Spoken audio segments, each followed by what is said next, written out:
Hello, and welcome. Tonight, I invite you to slow down, let go of the day, and settle into a space of calm. This is your time, a moment just for you. In a few moments, I'll share a gentle bedtime story, crafted to ease your thoughts and help you drift into a peaceful night's rest. Imagine the soft glow of a candle, the quiet rhythm of rain against the window, and the comforting hush of evening all around you. Take a deep breath and feel the tension melt away with every exhale. Let the warmth of these words wrap around you like a favorite blanket. You don't need to do anything. Just listen, breathe, and let the story carry you into dreams. Now, make yourself comfortable. And let's begin. The hearth fire sputters low, filling the timbered hall with thin coils of smoke that sting your eyes. You stand in the half-light, a coarse wool tunic rough against your skin, the threads stiff where life failed to rinse clean. Your boots are damp from the muddy yard, and their weight drags at your legs. Outside, the air smells of wet earth and the faint, sour tang of manure clinging to the folds of the bride's cloak. She has not arrived yet, though the gossip of her coming rustles through the crowd, like wind through dry thatch. You pull your belt tighter, though it has stretched thin over the years, leather darkened by grease from countless meals of barley and salted pork. Around you, men stamp their feet against the cold, breath clouding in front of their bearded faces. Laughter rises in bursts, laughter without joy, a sharp-edged thing, as if to mask the restlessness pooling in every glance toward the door. The hall smells of bodies and ale, and beneath it, something bitter. The sweat of horses tied outside for too long. There is no music, only the scrape of wooden benches and the low murmur of voices. Weddings are not for love. They are bargains carved into flesh and name, oaths stitched through bloodlines as tightly as the seams of a worn sleeve. You know this, though some part of you once dreamed otherwise. Perhaps in childhood, when tales of knights and fair ladies came whispered from lips cracked with winter. That was before the tithe collectors came, before you learned the weight of debt pressing like frost on the back of your neck. The door groans open, and a gust of rain-scented wind curls through the hall. She enters between two men, her father and her uncle, both hard-faced as carved oak. Her veil is not silk but a square of homespun linen, yellowed with age. Beneath it, a glimpse of her mouth, drawn tight, pale as candle wax. Her dress, undyed wool, coarse as yours, clings damp to her knees. She is small, younger than you imagined, her shoulders stooped beneath the fur mantle that smells of fox and mildew. Behind her trails a boy carrying a wooden chest, its iron hinges blotched with rust. Her dowry, they call it, bolts of cloth, a pair of hens, a strip of meadowland near the stream. Enough to bind two families like boards under the same thatch. You watch as she kneels on the rush-covered floor, head bowed. The priest steps forward, his robe patched and reeking faintly of stale incense. He holds a book in one hand, a strip of leaden Latin in the other. He does not look at her face, nor yours, nor anyone's. His eyes swim in the shadows like fish in a black pond. The words he speaks are not soft. They fall heavy, like stones dropped in water. You catch only fragments. Consortium vitae, sub potestate, proles legitima. Each phrase tastes like iron, cold and unyielding. Her father grips your arm hard enough to leave marks. His nails bite through the wool as he mutters terms again, though they were settled weeks ago. Her meadow, your ox, the promise of next year's lambing shared between your kin. A joining sealed not by affection, but by hunger and the brittle hope of surviving another winter. The priest beckons, and you move forward, knees stiff, your stomach hollow as an empty sack. The smell of tallow candles clings to the rafters, heavy and choking. He places your right hand over hers, and the weight of that touch startles you. Not warmth, only the chill of skin too long exposed to wind. Her fingers do not curl around yours. They lie still, like twigs soaked in frost. The oath leaves your lips before you taste its meaning. The Latin scratches your throat raw, a string of sounds repeated from memory, not thought. When it is done, they press your hands together, binding them with a strip of wool. The knot pulls tight, and you wonder if you will ever loosen it, even when the thread rots away. From the corner, the chest thuds to the floor. The hens squawk inside their wicker cage, feathers drifting like scraps of torn linen. Someone brings ale in horn cups, bitter and flat. You drink, though it does nothing to warm you. Outside, the rain thickens, drumming on the thatch like 1,000 muted fists. They lead her to you when the last of the words have died, and the hall begins to empty. Her veil slips as she rises. You glimpse her eyes for the first time. Gray, dull as river stones. They do not meet yours. They fix on something far beyond the smoky beams. Something that makes her jaw tighten until the blood drains from her lips. The night stretches before you, like a field of frozen earth. Tomorrow, the labor begins.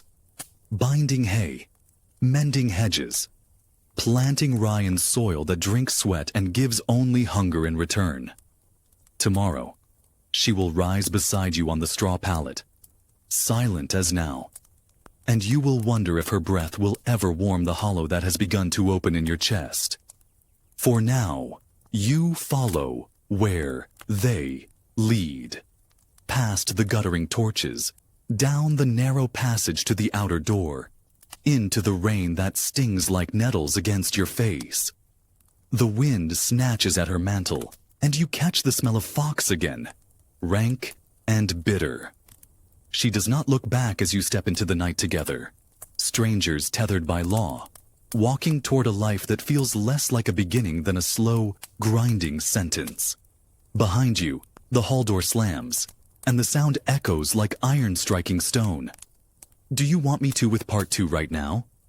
The rain follows you down the rutted track, slicking the clay until it grips your boots like tar. Each step is a drag, a slow, wrenching motion that sends cold splashes up your legs. Beside you, she walks without a word, her head bent beneath the sodden veil, water dripping from its edge onto the mantle fur. The fox pelt clings darker now, wet and heavy, smelling of earth and rot. You do not reach for her hand. The thought does not rise. Ahead, the shapes of torches sway through the mist. Kinfolk leading the way toward your house. Not a hall like the one you left. Not even close. Just a low, wattle and daub hut crouched against the wind like an old dog guarding its bones. Smoke seeps thinly from the hole in the thatch, but it offers no promise of warmth.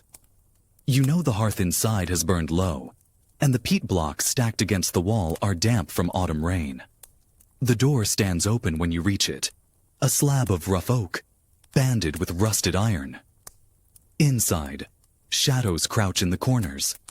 The air smells of stale broth and the sharp bite of cured hides stretched under the rafters. The floor is strewn with rushes gone sour, trampled by boots and hens alike. Against the far wall, the straw pallet waits, flat, gray with dust, patched with scraps of old linen. You see her eyes flick toward it once, then away.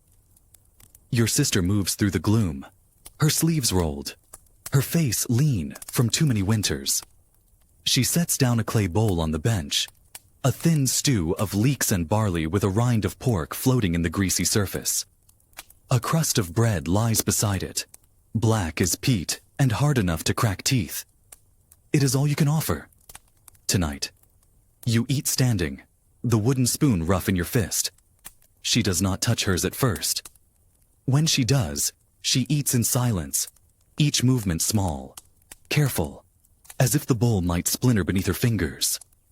Voices rise outside, men laughing, though the sound is brittle, breaking like twigs under weight.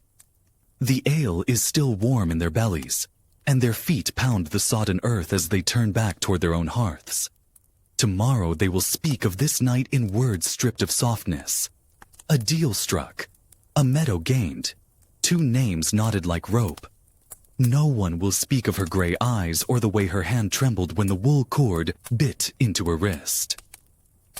The door thuds shut when the last shadow fades from the threshold. The wind hums in the thatch, dragging cold fingers across your spine. You move to the hearth, stirring the blackened peat until a thin tongue of flame licks upward. Its light crawls across the walls, glinting on the iron pot. The wooden chest pushed against the bench. The chest that holds her dowry, the measure of her worth.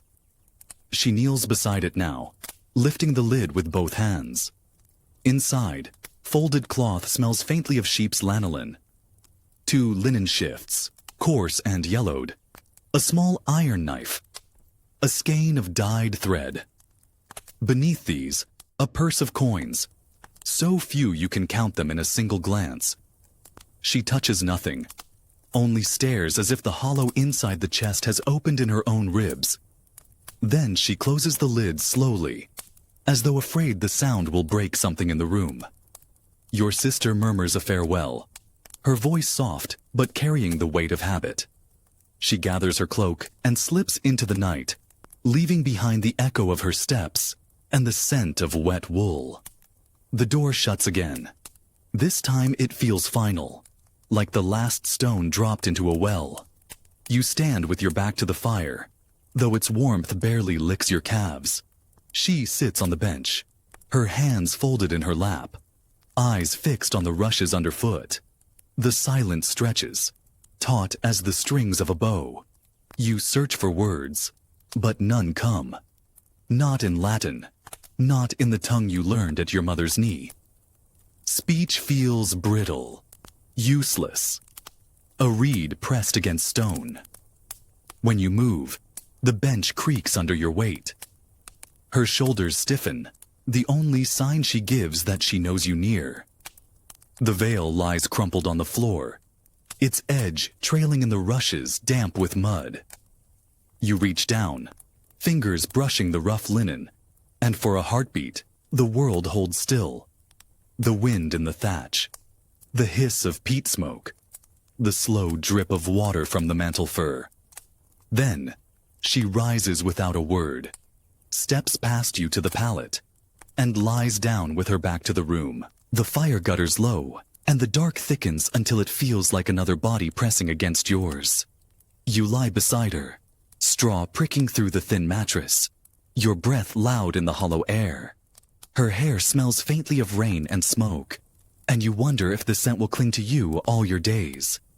Sleep comes slow, heavy as a millstone, grinding down thought into silence. Outside, the rain does not cease. It beats against the walls as if to wash them away, as if to strip the earth bare of all its vows and bargains. In the blackness, you count each strike of wind like a tolling bell, until the sound blurs, and the weight of her stillness becomes the last thing you feel. Morning will come gray and raw. There will be work waiting, hedges to mend, beasts to feed, earth to turn beneath a sky that promises nothing but cold. And through it all, she will walk beside you, a shadow bound by law, her silence heavier than iron. Yet, as the night deepens, something stirs beneath that silence. Not hope, not yet, but the faint ache of a question you cannot name. Do you want me to with part 3 now? The morning creeps in slow and colorless, seeping through the cracks in the shutters like water through rotten planks. When you open your eyes, the room is still cloaked in blue-gray shadow. The hearth is dead, only a crust of ash on blackened peat. Your breath curls in the air like smoke. She lies with her back to you, the curve of her shoulders hidden beneath the coarse blanket. For a moment, you think she sleeps. Then, you see her fingers, clenched tight in the straw, and you know she has been awake for hours. You rise, the floor cold as iron under your bare feet. The rushes whisper as you move, brittle and damp. Outside, The wind hisses against the thatch, carrying with it the smell of wet soil and dung. You pull on your tunic, stiff from yesterday's rain, and lace your boots with hands numb from the chill. She does not turn, even when the leather thongs rasp against your palms. The door groans open, and the day greets you with mud and mist. Your ox stands tethered by the lean-to, its hide slick with dew, breath steaming from its nostrils. You touch its flank, feeling the slow, patient heat of its body, and for a moment, that warmth feels like mercy. But there is no time to linger. Winter crouches at the edge of the fields like a wolf with ribs sharp as blades. If the hedges are not mended, if the ground is not turned, the hunger that waits in the frost will find you both. The earth clings heavy to the blade of your spade. You drive it down, again and again, until sweat beads along your spine despite the cold. The rhythm dulls thought, but not enough to keep her from your mind. The silent weight of her beside you in the night. The gray of her eyes like rain-washed stone. You do not look toward the hut, though you feel it behind you, a crouching shadow under the sky. When you return at midday, the door stands ajar. Inside, the air smells of smoke and boiled barley. She moves by the hearth, her hair braided close to her head, the mantle fur hung to dry on a peg.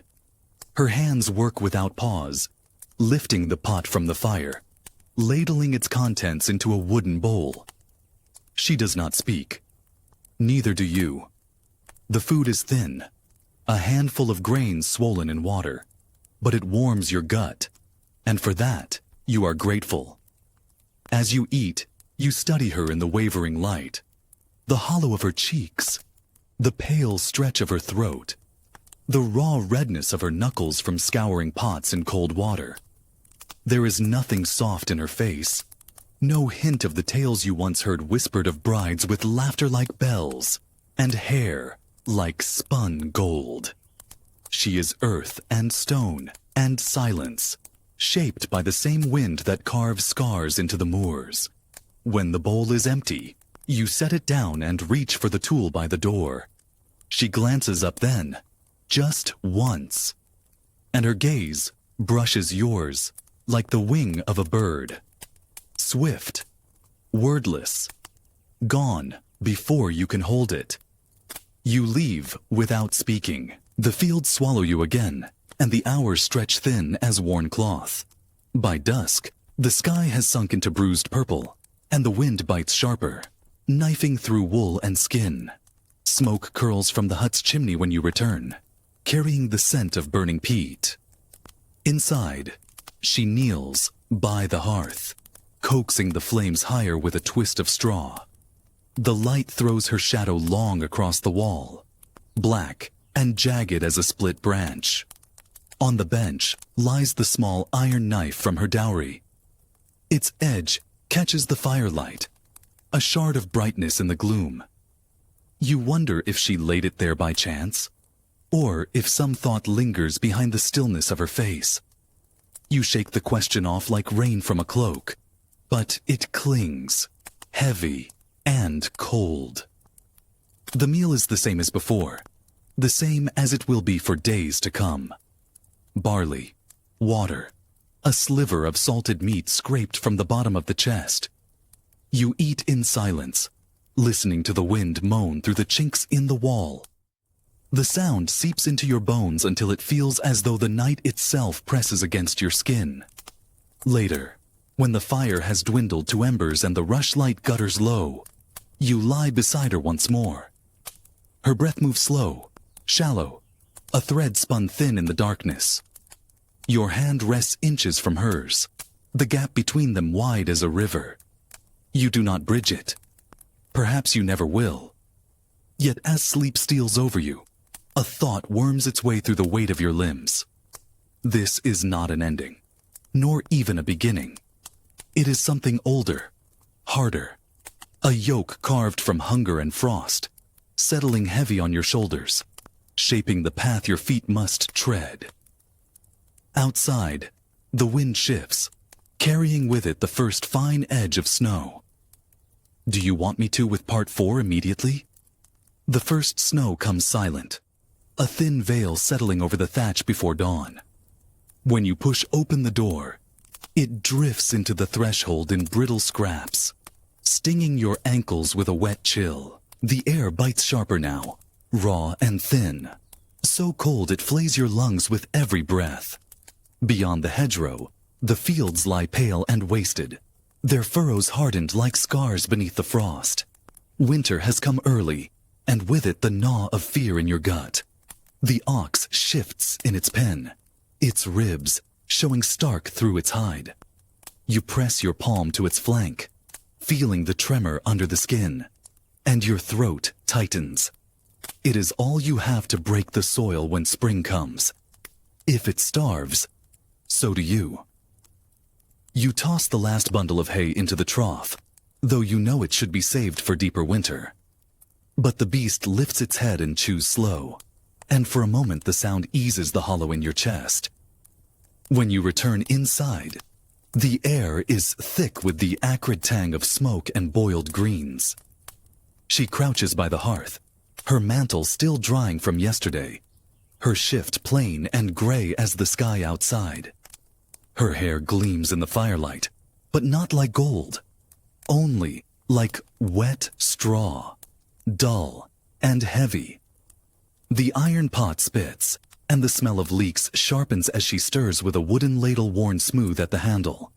You lower yourself to the bench, boots caked with clods of frozen earth. She sets the bowl before you without meeting your eyes. The broth is thin, and the steam that rises from it carries no promise of fullness. You sip anyway, letting the heat scald your tongue, and in that sting there is a kind of comfort. She eats after you, small, careful mouthfuls, her gaze fixed on the fire as if it holds some secret she cannot name. No words pass between you. There have been few since the wedding, and each has fallen like a stone into water, leaving no ripples behind. You wonder if her voice is soft or sharp, high or low. You wonder if you will ever know. When the bowls are empty, you pull on your cloak and step into the gray daylight.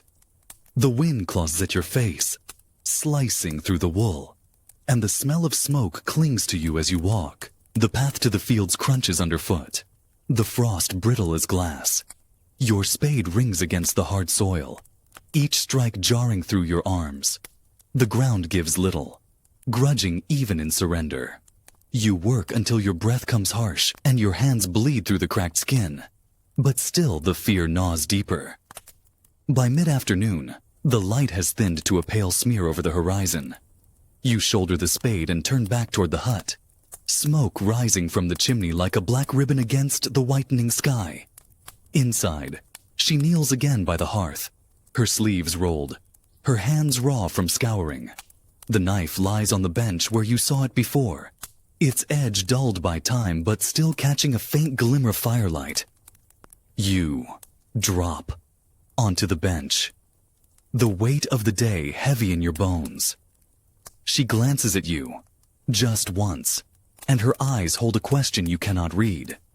You reach for the horn cup at your side, lift it to your lips, and taste only cold water tinged with ash. As night gathers, you hear the wind shift in the chimney, a hollow moan that threads through the rafters like a voice from some far place. It makes the hair rise on your neck, though you tell yourself it is only the storm coming in from the moor. She hears it too. You can see it in the way her shoulders tense, in the quick dart of her eyes toward the door.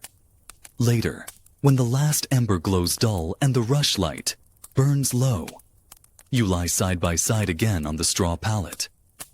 Her back is a wall against the darkness, rigid and cold, yet you feel the heat of her breath faint against your arm.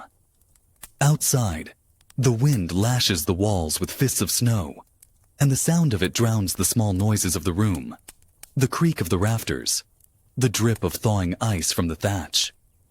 Sleep comes late. When it does, it drags you under like a weight, and in that depth, something stirs. a dream, or perhaps only a thought too heavy to wake with you, that this is not union, not even companionship, but a binding carved deep into the marrow, a cord pulled tight around two necks by hands unseen. And as the storm beats harder, you feel the truth of it press against your ribs like iron. Tomorrow, the snow will be thicker. Tomorrow, the hunger will lean closer, its breath warm against the nape of your neck.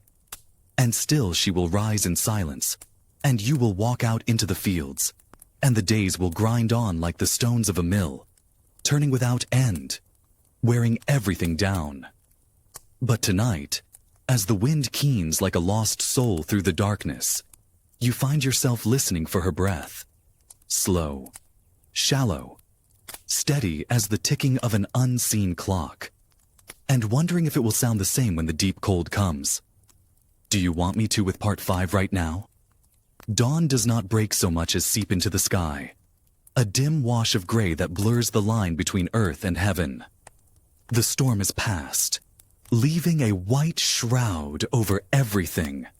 Fields buried, hedges crouched low under their weight, the path to the village erased as though no foot ever trod it. When you push the door open, the wind drives fine shards of ice against your face, and your breath plumes thick, curling like smoke into the pale air. Snow muffles the world. No bird stirs in the hedgerow, no bark from distant dogs. Only the groan of the rafters above, the faint crack of ice as the thatch shifts under its burden.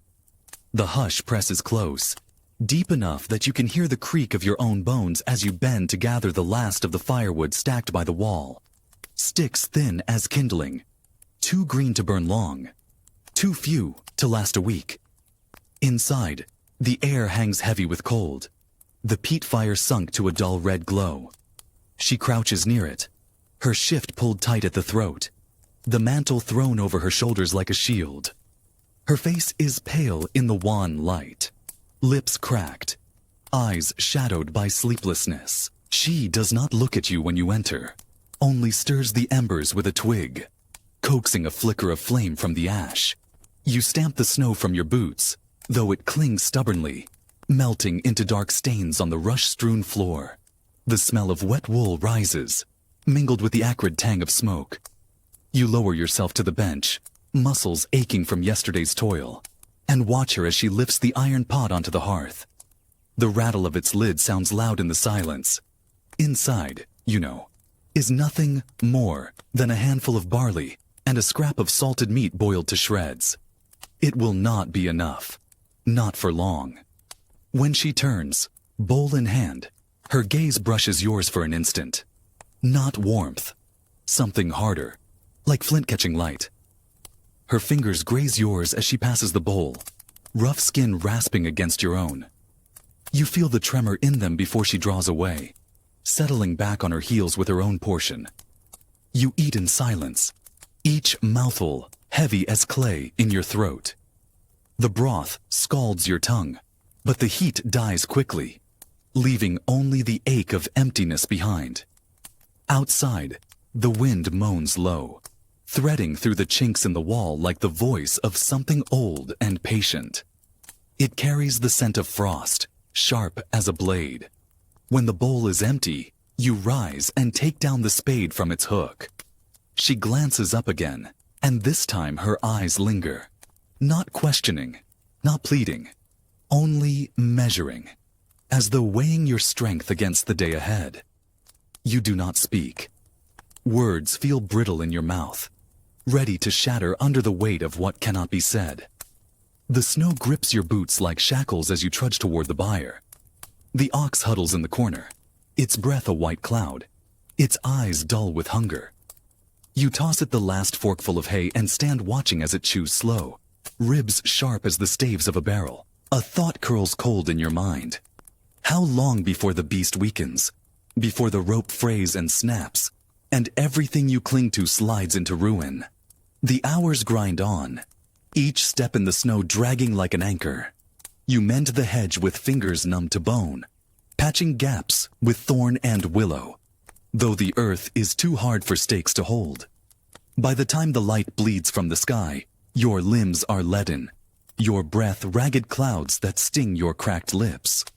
Smoke rises from the chimney when you return, a frail column twisting into the dusk.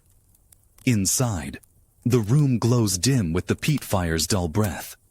She sits by the hearth, hands folded in her lap, her hair braided close to her skull. The knife lies on the chest beside her, its blade dull but clean, as if it has been wiped with care. You feel the weight of it in the room like a third presence, silent, waiting. You lower yourself to the bench, dragging the cloak from your shoulders. Your fingers fumble with the thongs, stiff and swollen from the cold. She moves then, rising to take the cloak from your hands, shaking the snow from its folds before hanging it near the fire. The gesture is small, almost nothing, yet it startles you. The first she has made without command, without necessity. When the meal is done, when the bowls are scrubbed and set aside, you sit together in the long hush. The rushlight sputters, casting shadows that writhe like smoke against the walls. Her face flickers in and out of the glow, pale as bone one moment, dark as peat the next. The wind claws at the shutters, rattling them in their frames, and beyond it, the world lies drowned in whiteness. Later, as you lie on the straw pallet, the cold presses close, sinking its teeth into every joint. Her back curves away from you, but you feel the heat of her body, faint as the last ember on the hearth. You close your eyes and listen, to the wind, to the creak of the rafters, to the slow pulse of her breath. And in the dark, a question coils tight in your chest. How long can two lives bound by law endure the hunger that waits outside these walls, and the silence that grows inside them? Outside, the snow begins again, a soft hiss against the thatch, relentless and soundless as time. Do you want me to with part 6 immediately? By the third week, the snow lies deep enough to swallow the low stone walls along the fields. The track to the village has vanished entirely, and no sound drifts from beyond the hedgerow.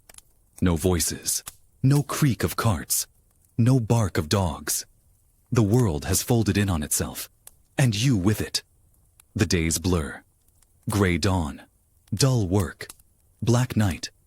The hearth is your only sun now, its glow flickering over walls furred with frost where the wind sneaks through the wattle.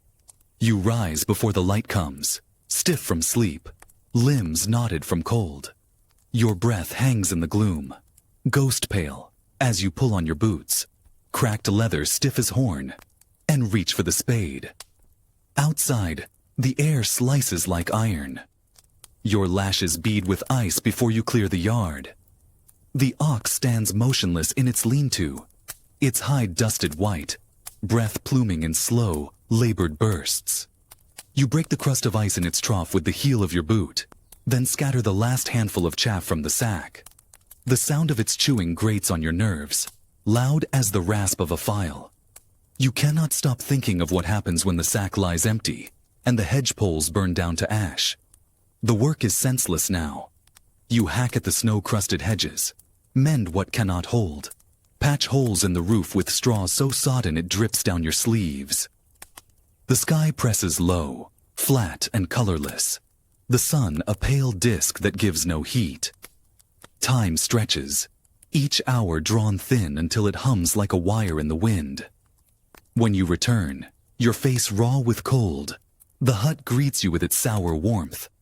The mingled reek of peat smoke, damp wool, and bodies too long confined. She moves in the narrow space by the hearth, her shape stooped under the rafters, her hair braided and coiled tight as rope.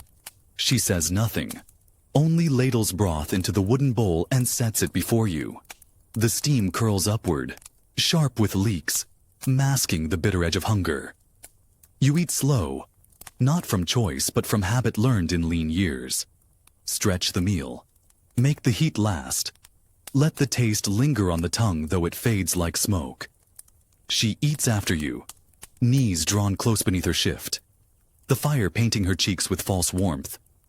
You watch the hollow in her throat rise and fall, the quick flick of her lashes when the wind claws at the door.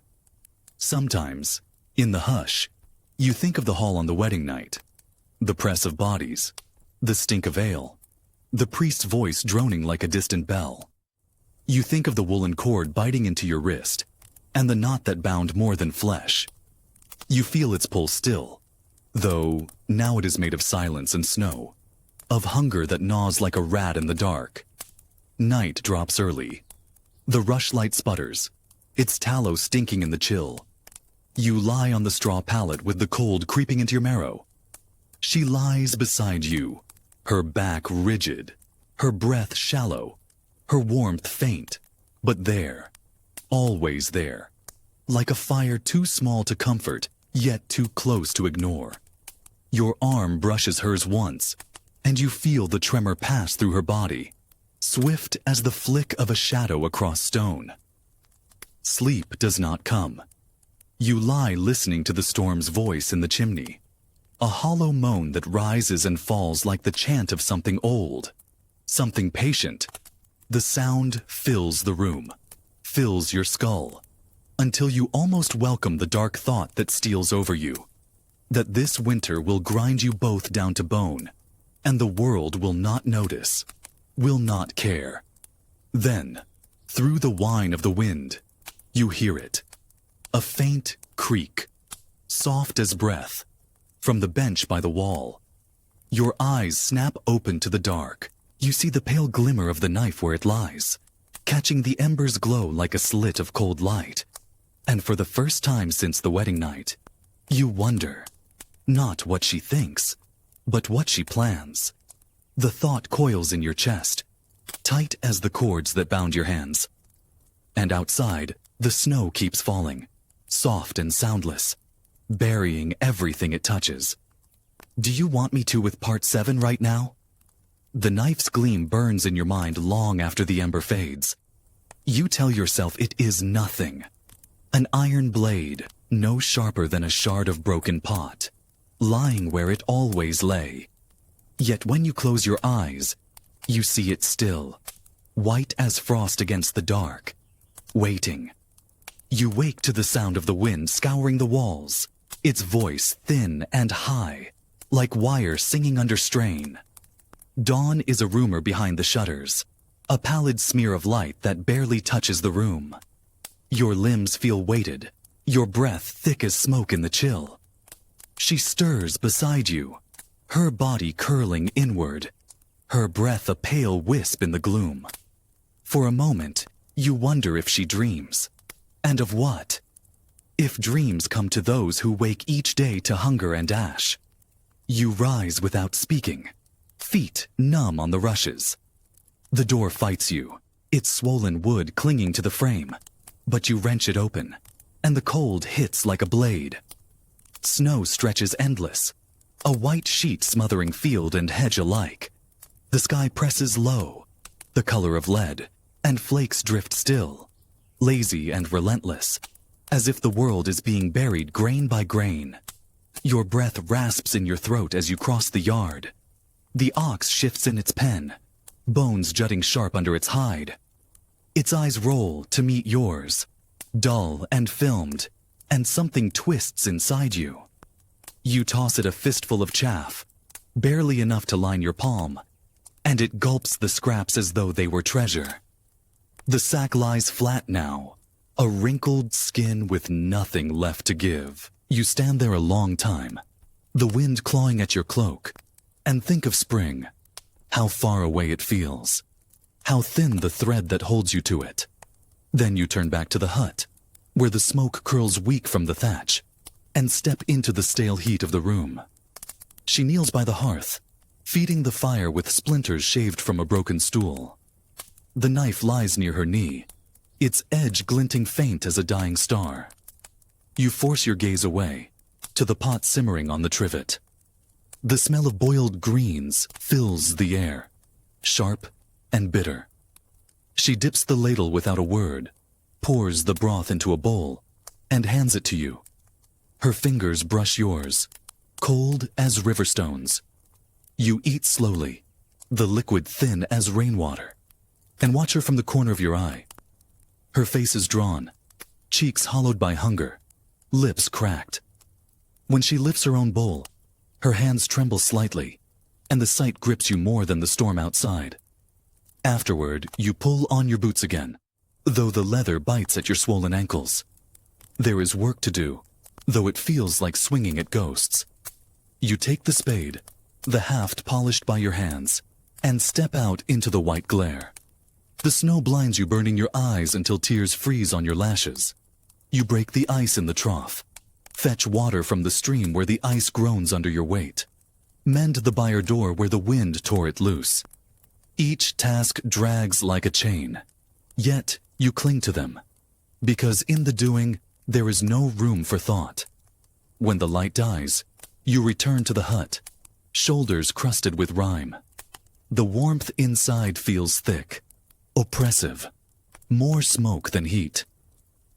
She sits on the bench, her shift loose at the throat, her braid coiled like a rope down her back. The knife is gone from the floor.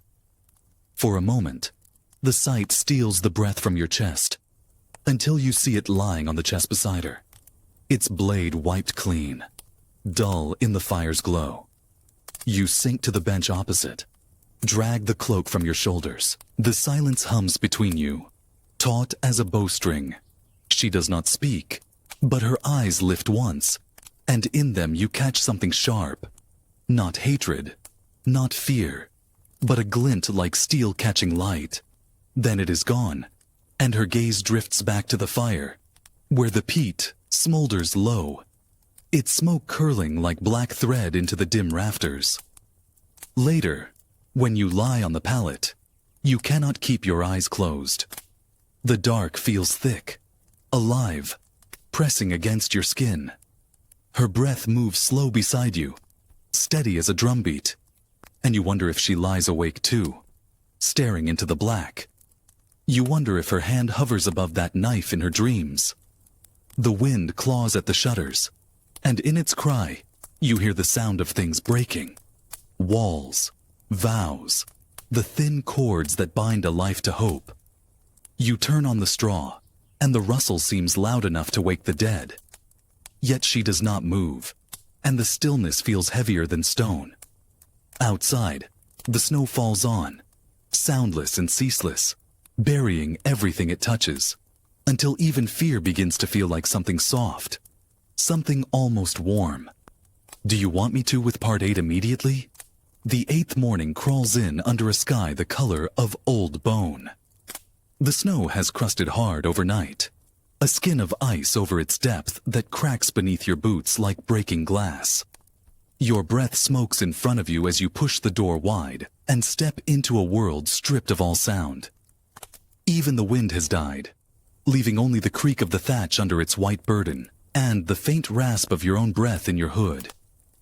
You trudge to the byre, the spade biting at your shoulder like a dull blade. The ox lifts its head as you approach, its eyes ringed with frost, lashes clotted white. Its ribs saw at its skin with every breath, and its flanks quiver when you touch them. You tip the trough, crack the ice with the haft of your spade, then watch the beast nose at the water, too weak now to drink much. The sight gnaws at you, deep and slow, until you have to turn away. The hedges stand stiff with snow, their thorns black claws thrust up through the drifts. Beyond them, the fields gleam like hammered pewter, bare and dead. The thought of spring feels like madness. Green shoots, lambing, sun warm on the back of your neck. It is a tale told by liars, a jest whispered by saints carved in cold stone. You work anyway, because the body must move, or it will freeze where it stands. You strip a willow for kindling, hack thorn for patching, your fingers splitting in the cold. The blood freezes where it wells, dark crust against pale skin.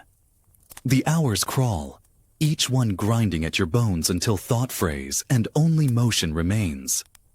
When dusk thickens, you shoulder the spade and drag your body back to the hut. Smoke snakes from the chimney, black against the white sky. Inside, the air is thick with the bitter tang of peat and boiled roots. She crouches by the hearth, hair damp with steam, her braid trailing like a rope across her back. The mantle fur hangs limp on the peg, its fox stink dulled by smoke. The knife glints on the chest again, a thin shard of light in the gloom. You tell yourself it is nothing, yet your eyes cling to it, drawn as frost to glass. She rises when you enter, lifts the pot from the fire, and pours the broth into the wooden bowl. The sound of the ladle scraping the bottom rings hollow as an empty cup. You eat slow, though the hunger claws at you. The taste is earth and ash, and when the bowl is bare, you feel no fullness, only the weight of want. She eats after you, small mouthfuls, her lashes low, the fire painting her face in colors that are not warmth. When the bowls are set aside, the hush swells until you feel it pressing at your skull. You glance at her, at the hollows deepened in her cheeks, the shadow under her eyes. She does not look back. Her hands fold in her lap, knuckles, raw, nails, broken to the quick. You wonder if they ache as yours do, if the chill gnaws her bones until they hum like harp strings in the frost. The night drops sudden, thick as wool, and the wind returns with it, moaning through the chinks like a voice long dead. The rushlight burns low, its tallow stinking, and the knife catches the last gleam before darkness swallows it whole. You lie down without speaking, the straw pricking through the thin palate, the cold soaking into your spine. Her back curves away from you, a wall of flesh and bone. You listen to her breath, shallow and slow, and wonder what shapes move behind her closed lids. You wonder if she dreams of the hall where they bound your hands, or if she dreams of a road that leads away from this a hut, this life, this winter that grinds the marrow out of your bones. Sleep drags at you, heavy as sodden wool, yet still your thoughts coil tight around the same point. The knife, the silence, the sense of something waiting, crouched just beyond the rim of sight. And outside, the storm lifts its voice until it drowns all else, a howl that scours the soul raw. By the time your eyes close, the sound is in your blood, beating with your pulse. And in that rhythm, something dark begins to take shape. A thought that chills more than the frost on the rafters. That hunger is not the only thing sharpening its teeth in this house. Do you want me to with part 9 now? Morning brings no sun, only a sky bruised purple and gray, low as a sagging roof. The snow outside has hardened to ice, the drifts ridged like the backs of beasts lying dead beneath the white. When you push the door wide, the wind lashes in, cutting your cheeks raw. Your cloak hangs heavy on your shoulders, stiff with frost, its wool smelling of smoke and damp. The ox is still alive, though barely. Its breath mists slow, shallow, its head drooping as though the weight of its own horns will drag it to the ground. You break the ice in its trough and stare at the water, black as iron. No chaff left now, no hay. Only your empty hands and the hollow gnawing in your gut. A hunger that echoes in the silence like a bell struck far away. You stand there too long, the cold biting through your boots. And for a moment, the thought comes, quick and sharp as a blade. If the beast dies, its flesh will keep you both from starving. The shame of it burns hotter than the frost, and you wrench your mind away, back to the work that waits like a lash. The hours grind on. You strip bark for kindling, hack ice from the stream with blows that jar your bones. The spade rings on frozen earth, dull and hopeless. Sweat crawls under your tunic, then freezes when the wind slices through. Your breath rasps harsh, and your fingers, cracked and bleeding, fumble on the haft until it slips and falls into the snow.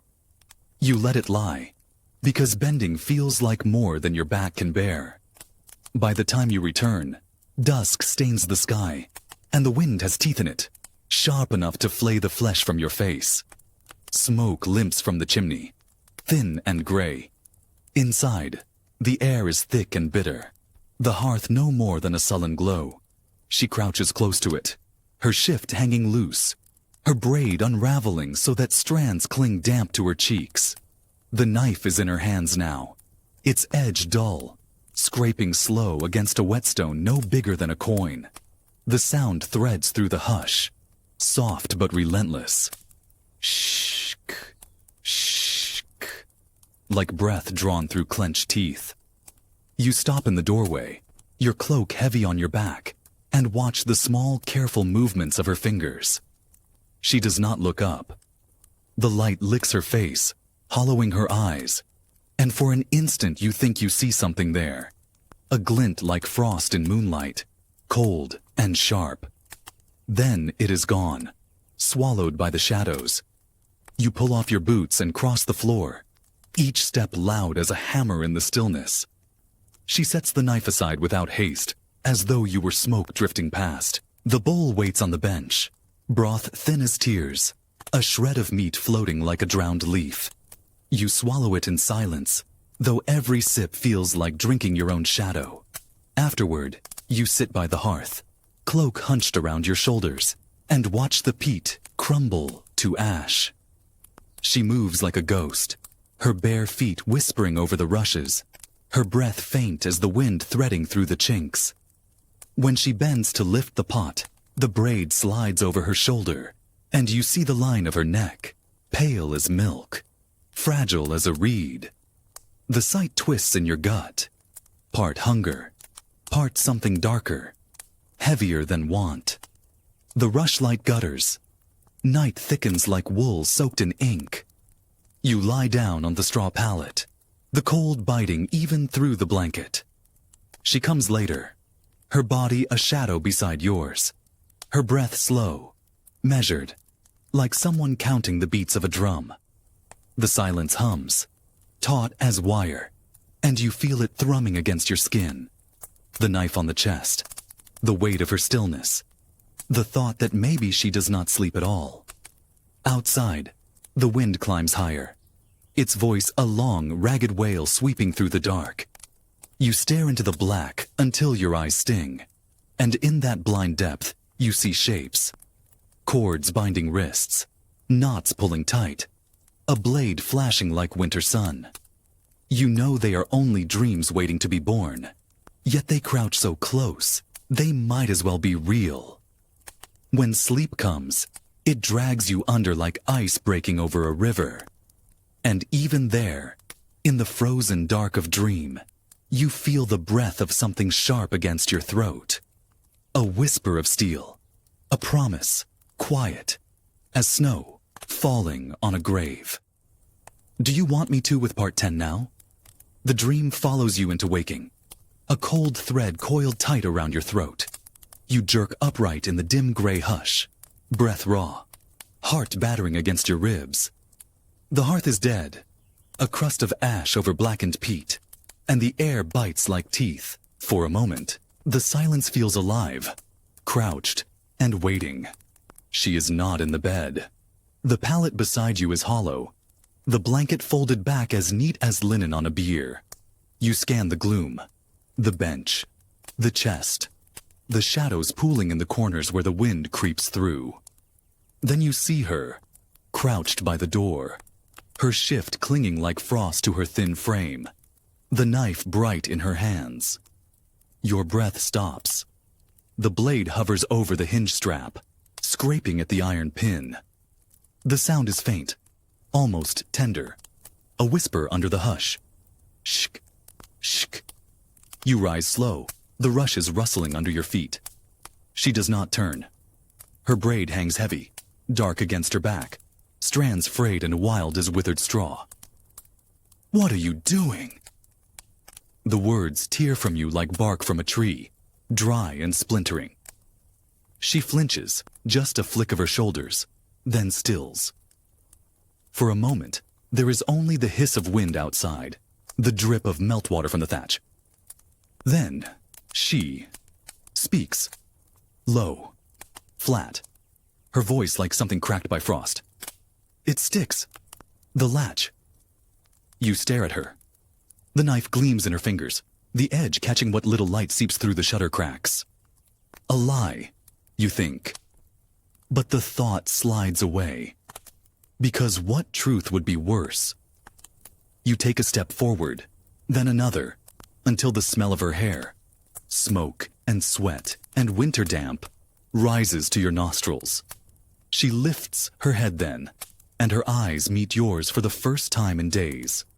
Gray eyes, dull as river stones, yet deep in them, a glimmer, a shard of something hard enough to cut. You take the knife from her hand, not roughly, but not gentle either. Her fingers loosen without a word, and the cold weight of iron settles in your palm like judgment. You set it on the chest, the blade turned inward, and the hush swells again, thick and heavy as snow-laden thatch. Breakfast is nothing. A strip of meat, more sinew than flesh, boiled to rags. You eat because the body demands it, though each mouthful tastes of ashes and fear. She eats after you, her hands steady now, her face unreadable as stone. When the bowls are clean, you reach for your cloak and step into the raw glare of day. The cold is a knife of its own, honed on the whetstone of the wind. It slices your cheeks, bites at the rims of your ears until they burn. The snow is a white sea, trackless, swallowing the world to its bones.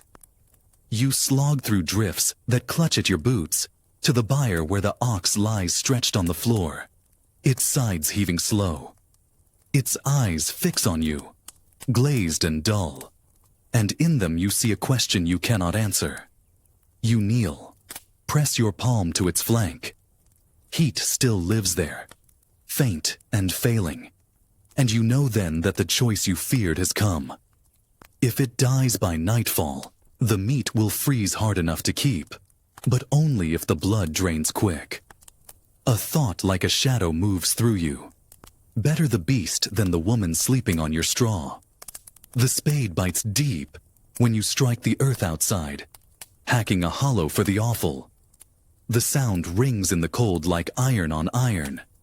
Your breath rasps, clouds curling from your mouth like ghosts fleeing. When it is done, you go back inside for the knife. She watches you when you take it, her eyes flicking from your hand to your face, lingering there. No words pass, only the sound of the wind clawing at the shutters. For a moment, you wonder if she knows, if she wanted this, if hunger sharpens her thoughts as it does yours. The blood steams black in the snow when the blade slides home. The ox groans once, a sound that shivers through your bones, then stills. You work with stiff fingers, your breath harsh in your ears, until the carcass lies open like a book written in red. The cold takes the heat fast. The flesh stiffens under your hands. By the time the sun gutters out behind the clouds, the meat hangs in rough chunks, crusted with rime. When you drag the first slab inside, the smell hits, thick and coppery, spilling into the cramped air like smoke. Her head lifts. For an instant, something moves in her eyes, quick and sharp, and then it is gone. She rises without a word, fetches the iron pot, and sets it over the fire where the new flame crackles bright. That night, you eat until the ache in your belly loosens, though the taste is raw, bitter with iron. The blood stains your cuffs, dark streaks stiffening the cloth, and when you scrub them in the trough, the water runs black as ink. Later, lying on the pallet, you feel the warmth of meat still in your blood, and think of the life that ended to feed yours. Her breath moves slow beside you, steady now, and you wonder if this too is a binding, a cord of flesh, knotted in blood. Outside, the wind rises, lifting its long thin wail through the rafters, and in that sound, you hear not relief, but a promise, that hunger is only the first of the wolves at your door. Do you want me to with part 11 immediately? The meat saves you for a while. Days stretch long and silent, the storm gnawing at the thatch like a starved hound. Snow heaps higher than the hedges, smoothing the world to a white plain where even the sky seems nailed to the earth. The paths vanish. The moor might as well have fallen away into nothing. Inside, the hut is a low, smoky cave. The walls sweat with frost that melts into trickles when the hearth flares. The air smells of blood still, though you scrubbed the knife, though the spade was washed in ice water till your hands burned raw. The scent clings, in the rafters, in the rushes underfoot, in the folds of your cloak. Sometimes, when the wind drops, you catch it thick in your throat and feel the ox's last breath ghost against your face. She moves quietly, her feet whispering over the floor as she tends the pot, lifts the lid, skims the broth where fat beads like dull pearls. There is more in the bowl now than water and barley. The meat loosens your bones, steels your sinews, dulls the clawing ache in your belly. Yet no word passes between you. The silence is a third presence in the room, crouched and listening, its weight pressing on the hollow of your chest. At times, you think of the knife, not on the chest now, but wedged in the wall post by the hearth, its edge keen from the whetstone. You keep it there yourself, where your hand can reach it fast if need be. Not because of her, you tell yourself. Because of the dark, the wolves, the nameless shapes that stir when the wind moans like a soul unshriven. But the thought rings hollow as an empty cup. Nights are the worst. The storm claws till the hut shakes on its base, and the wind's voice threads through the chinks in the wattle, thin and high as a keening babe. You lie on the pallet, the blanket pulled to your chin, your body curved to hers, though you do not touch. Her breath moves slow, shallow as a tide gone slack. Sometimes you feel her eyes on you in the dark, though when you turn, her lids lie heavy and her face is smooth as riverstone. One night, you wake to a sound sharp as a snapped twig. The rushlight has guttered out. The room is black as a well. Your breath hitches. There it is again. A faint scrape, metal on wood, like the whisper of a blade leaving its rest. You hold still, your pulse thudding in your ears, and strain for another sound. But the dark gives nothing back, only the hiss of wind through the chinks and the soft rasp of your own lungs. Morning crawls gray into the hut. The knife is back in its place. She kneels by the fire, feeding it splinters shaved from the broken stool, her braid falling over her shoulder like a black rope. Her face shows nothing, yet her eyes flick toward the wall where the knife rests. Just once, swift as a fish darting in a stream. You eat in silence. The meat tastes of iron still, though boiled to string in the broth. Afterward, you pull on your cloak and push into the white glare. The cold sears like lime in an open wound. The wind flays your cheeks till they burn raw. You tramp to the byre out of habit, though it is empty now. Only straw clotted with old blood and the stink of death frozen into the ground. You strip a hedge for kindling, chop thorn till your fingers bleed, just to keep the dark thoughts from rooting in your skull. When you return, the dusk is closing, violet and black. Smoke curls low from the chimney, and the smell of cooking clings to the yard. Inside, she moves about the hearth, her face pale in the firelight, her hair damp with sweat. On the chest by the wall, the knife gleams, clean, bright, waiting. You sit on the bench, cloak heavy on your shoulders, and watch the flames gnaw the peat to ash. Her shadow dances on the wall, long and twisted, as if the fire has burned her thin. The silence swells, pressing like a hand against your skull, until you hear the blood pound in your ears. And under it, a thought rises, slow and black as a snake from a hole. What happens when the meat is gone? The wind claws at the shutters. The peat collapses in a hiss of sparks. She turns then, and her eyes find yours, gray and hollow, yet in their depth a glint stirs, hard and sharp as a splinter of ice. You cannot name what you see there. You only know this. It is not fear. Do you want me to with part 12 right now? The days shrink until it seems there is no daylight at all. Only a dim ash-gray smear before the black closes in again. The meat dwindles. At first, you eat thick slices, boiled and seared on the iron plate until fat hisses like rain on coals. Then, you pare it thin, scrape marrow from bone, save every sinew and scrap. You stretch broth until it tastes of nothing but smoke and water, though the grease still clings to your lips like guilt. The cold deepens. Frost beads on the rafters and drips into the ashes when the fire gutters low. Your breath smokes in the gloom even with the hearth glowing, and your hands ache so fierce you wrap them in rags to hold the spade. You still go out each day, though the fields are drowned in white, the hedges buried to their thorns. You do it because the walls close too tight if you stay inside, because her silence grows teeth in the dimness and gnaws your bones.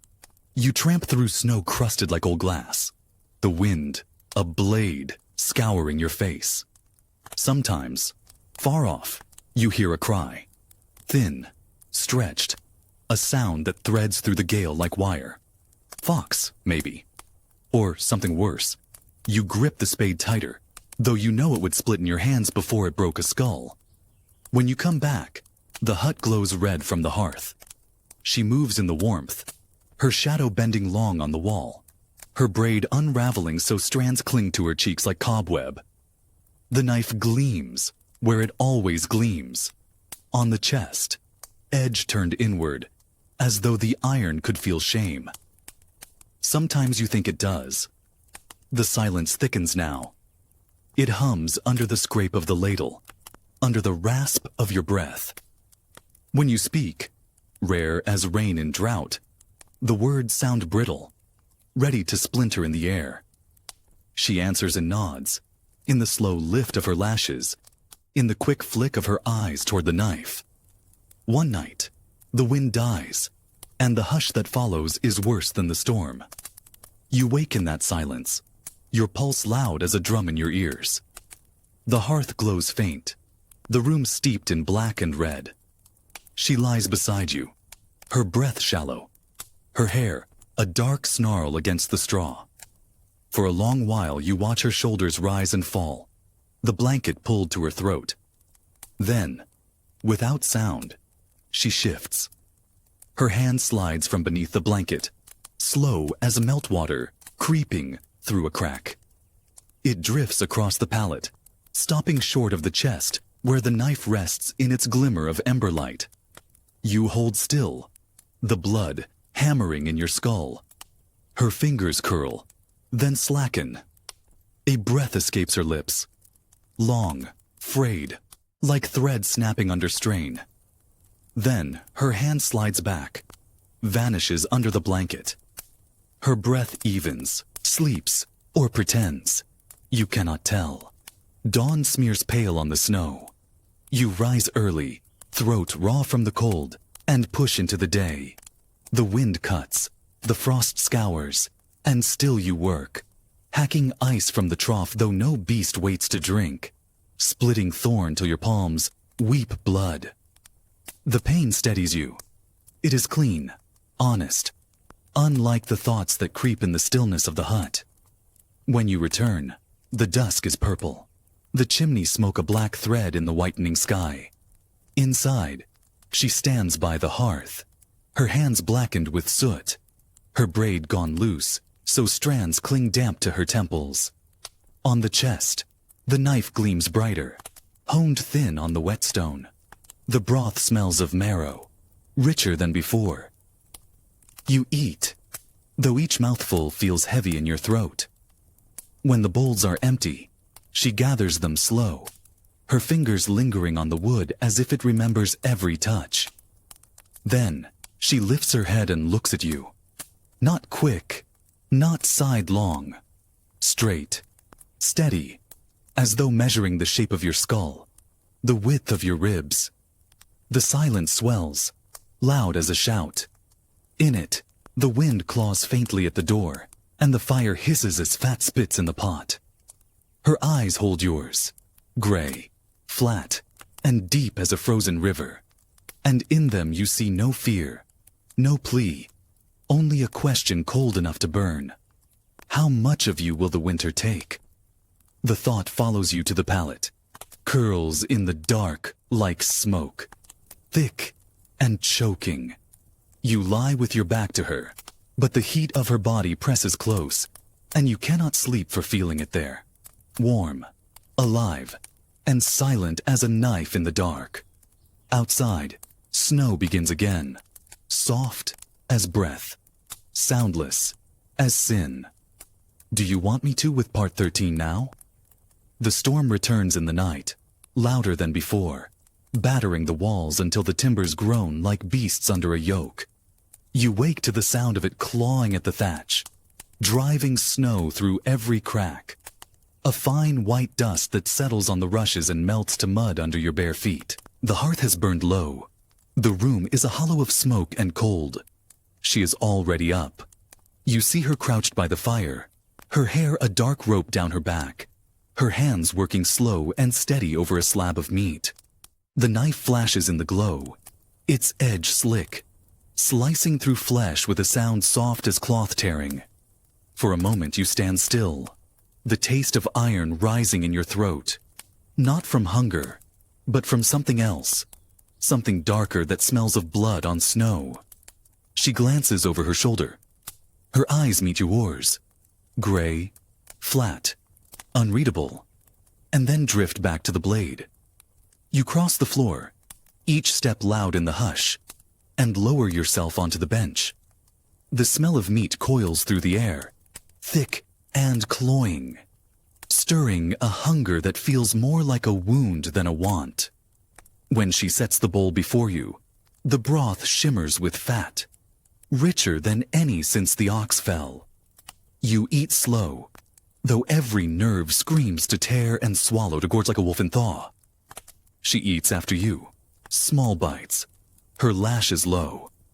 Neither of you speaks. The silence is no longer emptiness. It is a shape, crouched between you, watching with hollow eyes. When the bowls are scraped clean, you rise and pull on your cloak. The door heaves under the weight of snow, but you shoulder it wide and step into the storm. The wind hits like a flail, scouring your face raw. The world is white and blind, the drifts heaped high as a man's waist, the hedges buried to their roots. You work anyway, split thorn for kindling, haul ice for water, because the work is all that stands between you and the thoughts that breed in the dark. By the time you return, night has swallowed the sky. Smoke leaks from the chimney, a black smear against the snow's glare. Inside, the hut glows dull with firelight, but the cold gnaws still, creeping through every seam. She sits by the hearth, her hair unbound, spilling like ink over her shoulders. The knife gleams in her lap, its edge wet. Though no meat lies on the board, you stop in the doorway, snow dripping from your cloak, and stare. She does not look up. The blade moves slow in her hands, sliding through the whetstone's arc. Shk, shk, like a whisper drawn from steel. The sound threads through the room, thin as a breath, and for an instant it seems louder than the storm's howl beyond the door. You hang the cloak by the fire. The air smells of blood again, faint but sharp, clinging like a shadow in your nostrils. You cannot tell if it comes from the knife, or from the thought that coils in your gut, that the meat is almost gone, and when it is gone, there will be nothing left but hunger and silence, and two bodies breathing in the dark. Later, when you lie on the pallet, the wind battering the shutters like fists, you cannot keep still. The blanket twists under your hands, damp with your sweat, though the air bites cold. Beside you, she lies turned away, her back a curve of shadow, her breath slow and steady. Yet, you feel it, the question humming between you like a taut string. Who will break first? Sleep will not come. The storm rages on, rattling the door in its frame, and you lie listening to the whetstone's ghost echo in the dark, sharp and slow, until it blends with the howl of the wind and the pounding of your heart.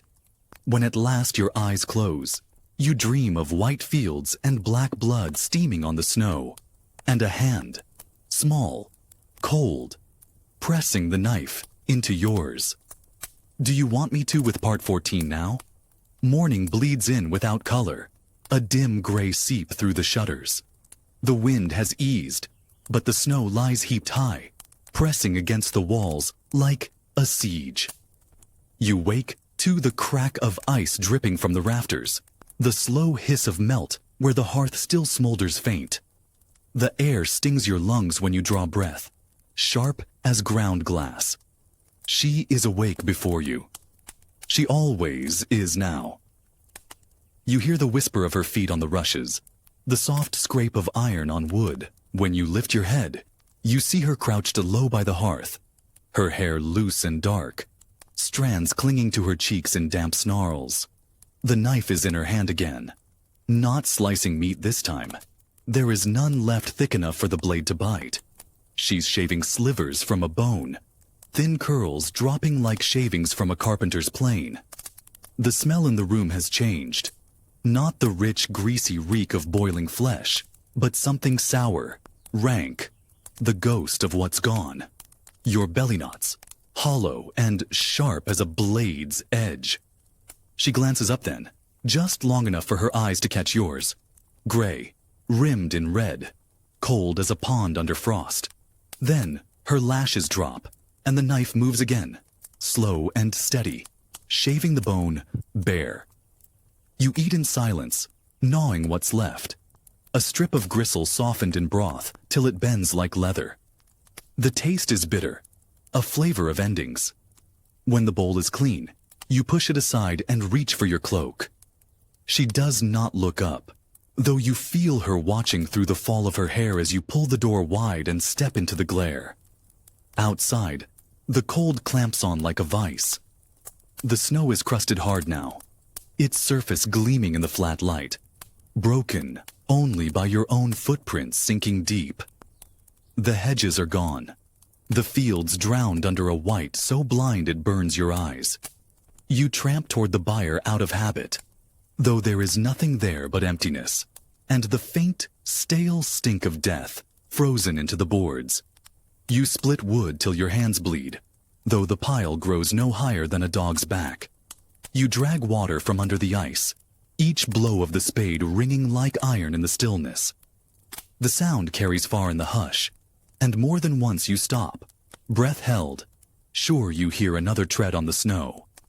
But when you lift your head, there is only the sky, vast, gray, and empty as a beggar's bowl.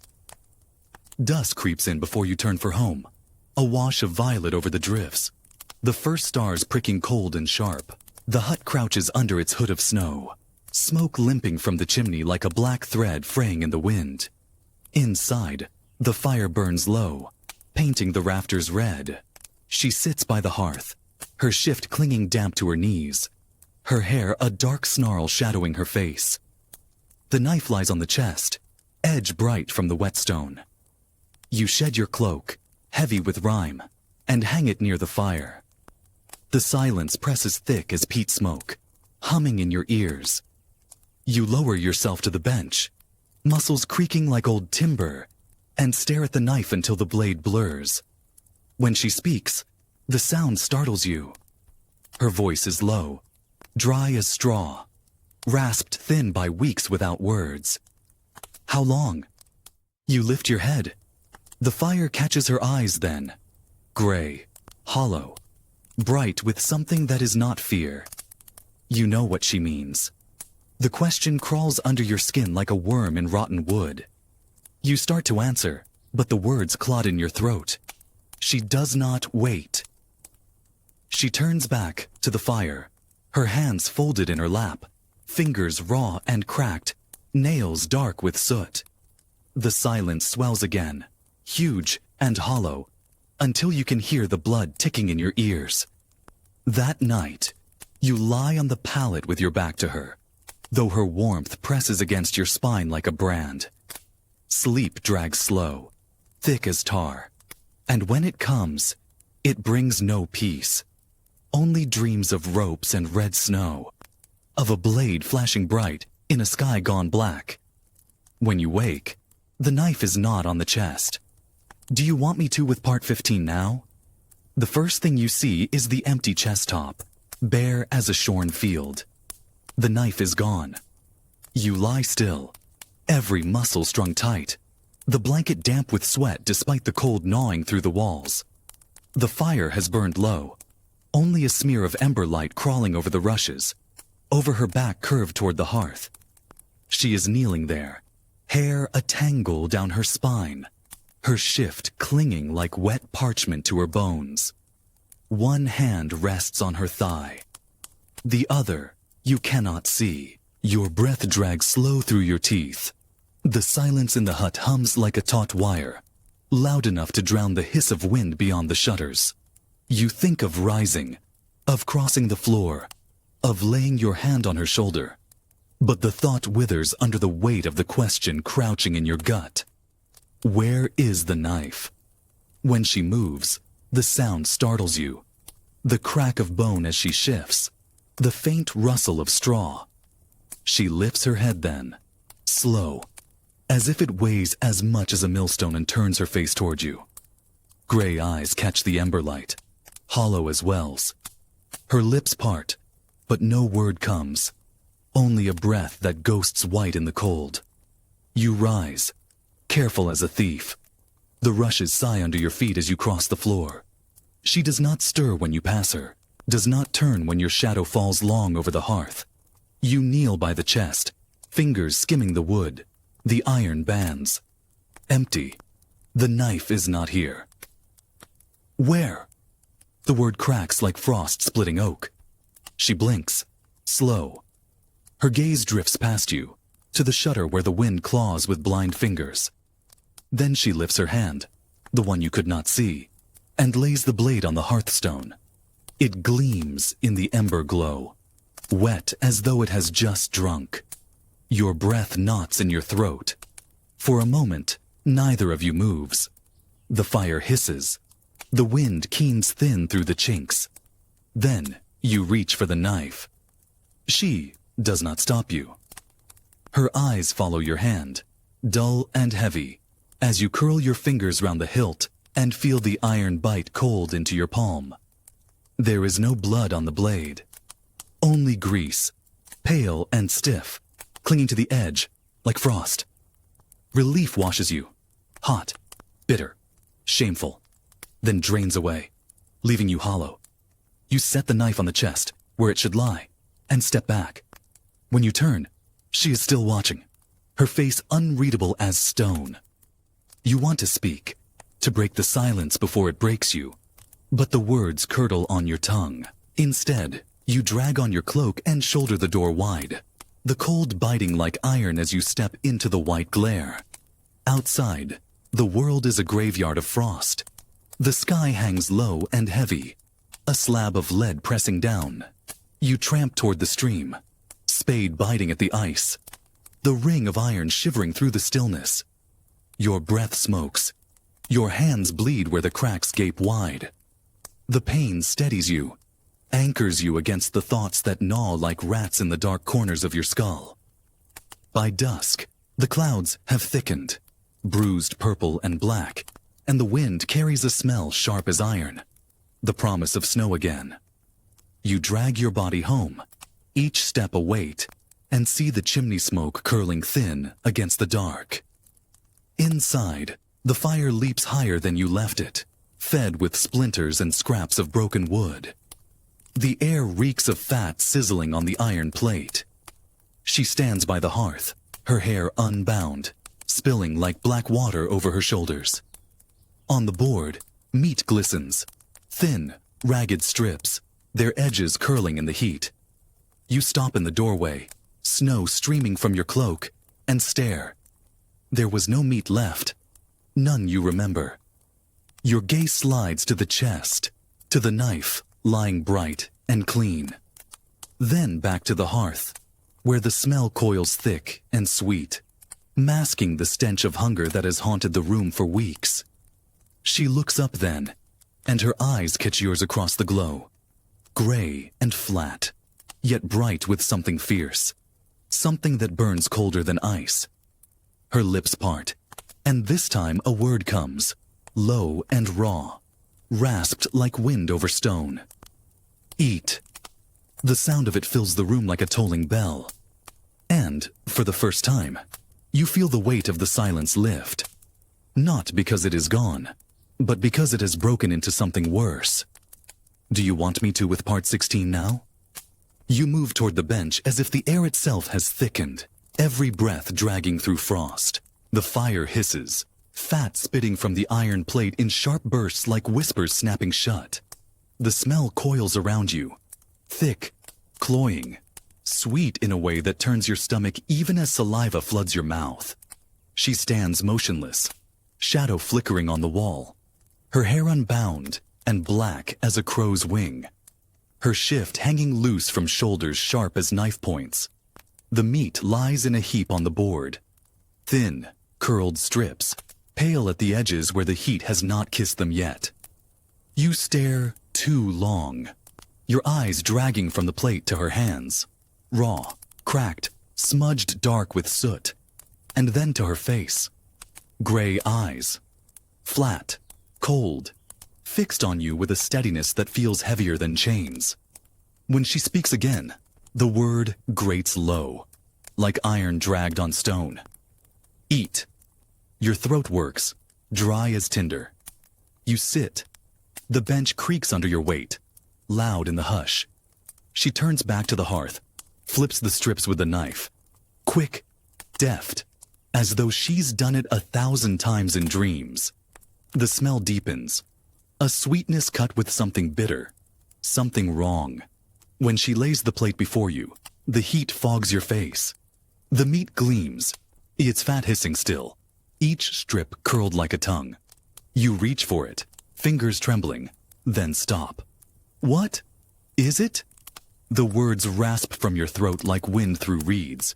Her gaze lifts, slow, locking on yours.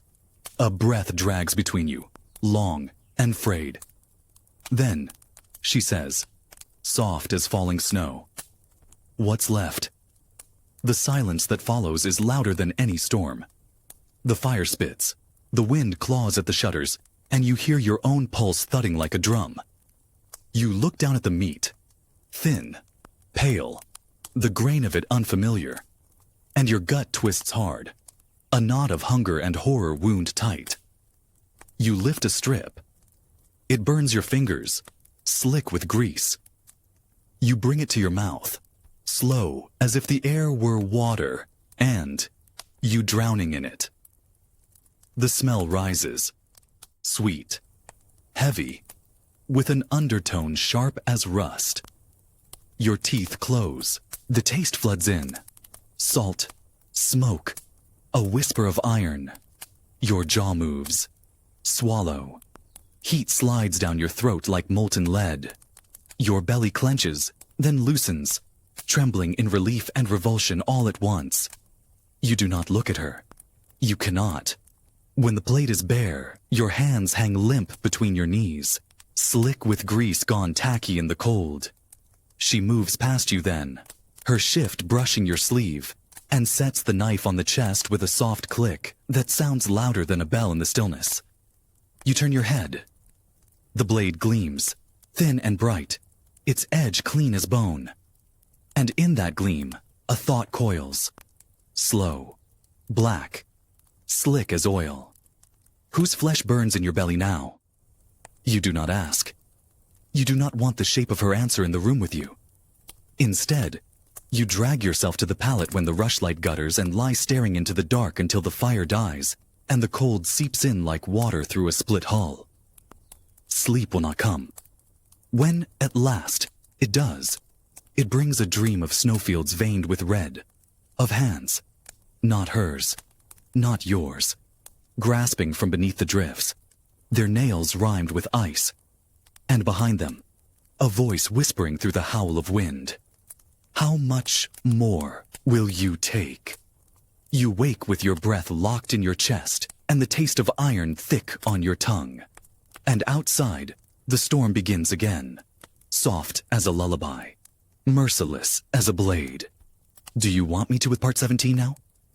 Morning crawls in like a thief, gray and bloodless, seeping through the cracks between the shutters. The storm has not broken.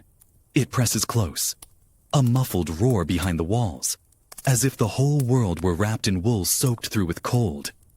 You rise slow, your limbs heavy as sodden timber, your belly a knot of warmth that feels wrong, thick and hot, as if something alien burns inside you. The hearth is a sullen glow. The air rank with grease turns stale.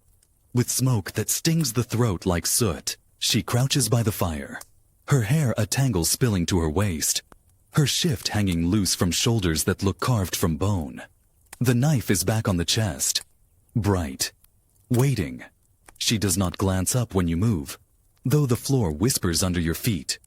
Her hands work at something on the board. A twist of sinew, a scrap pale as candle wax. Her fingers are raw, nails rimmed in black, knuckles cracked like dry earth. When she lifts the strip to her mouth and chews slow, her teeth flash white in the gloom. Your stomach knots hard, a spasm of hunger and horror.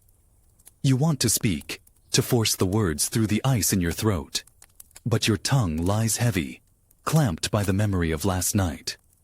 The heat, the taste, the sound of the knife hissing through what was once living flesh. Instead, you pull on your cloak and wrench the door open. The wind punches through, laced with needles of snow that cut your face raw.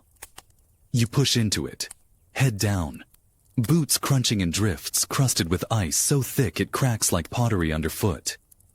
The world outside is a white void, depthless, trackless, the sky welded to the ground. You walk because you must, because the thought of staying in that low, dark hut, with its smell of blood and silence gnaws worse than frostbite. You tramp to the stream, though it lies buried deep, and hack at the ice till the spade rings and your palms split open.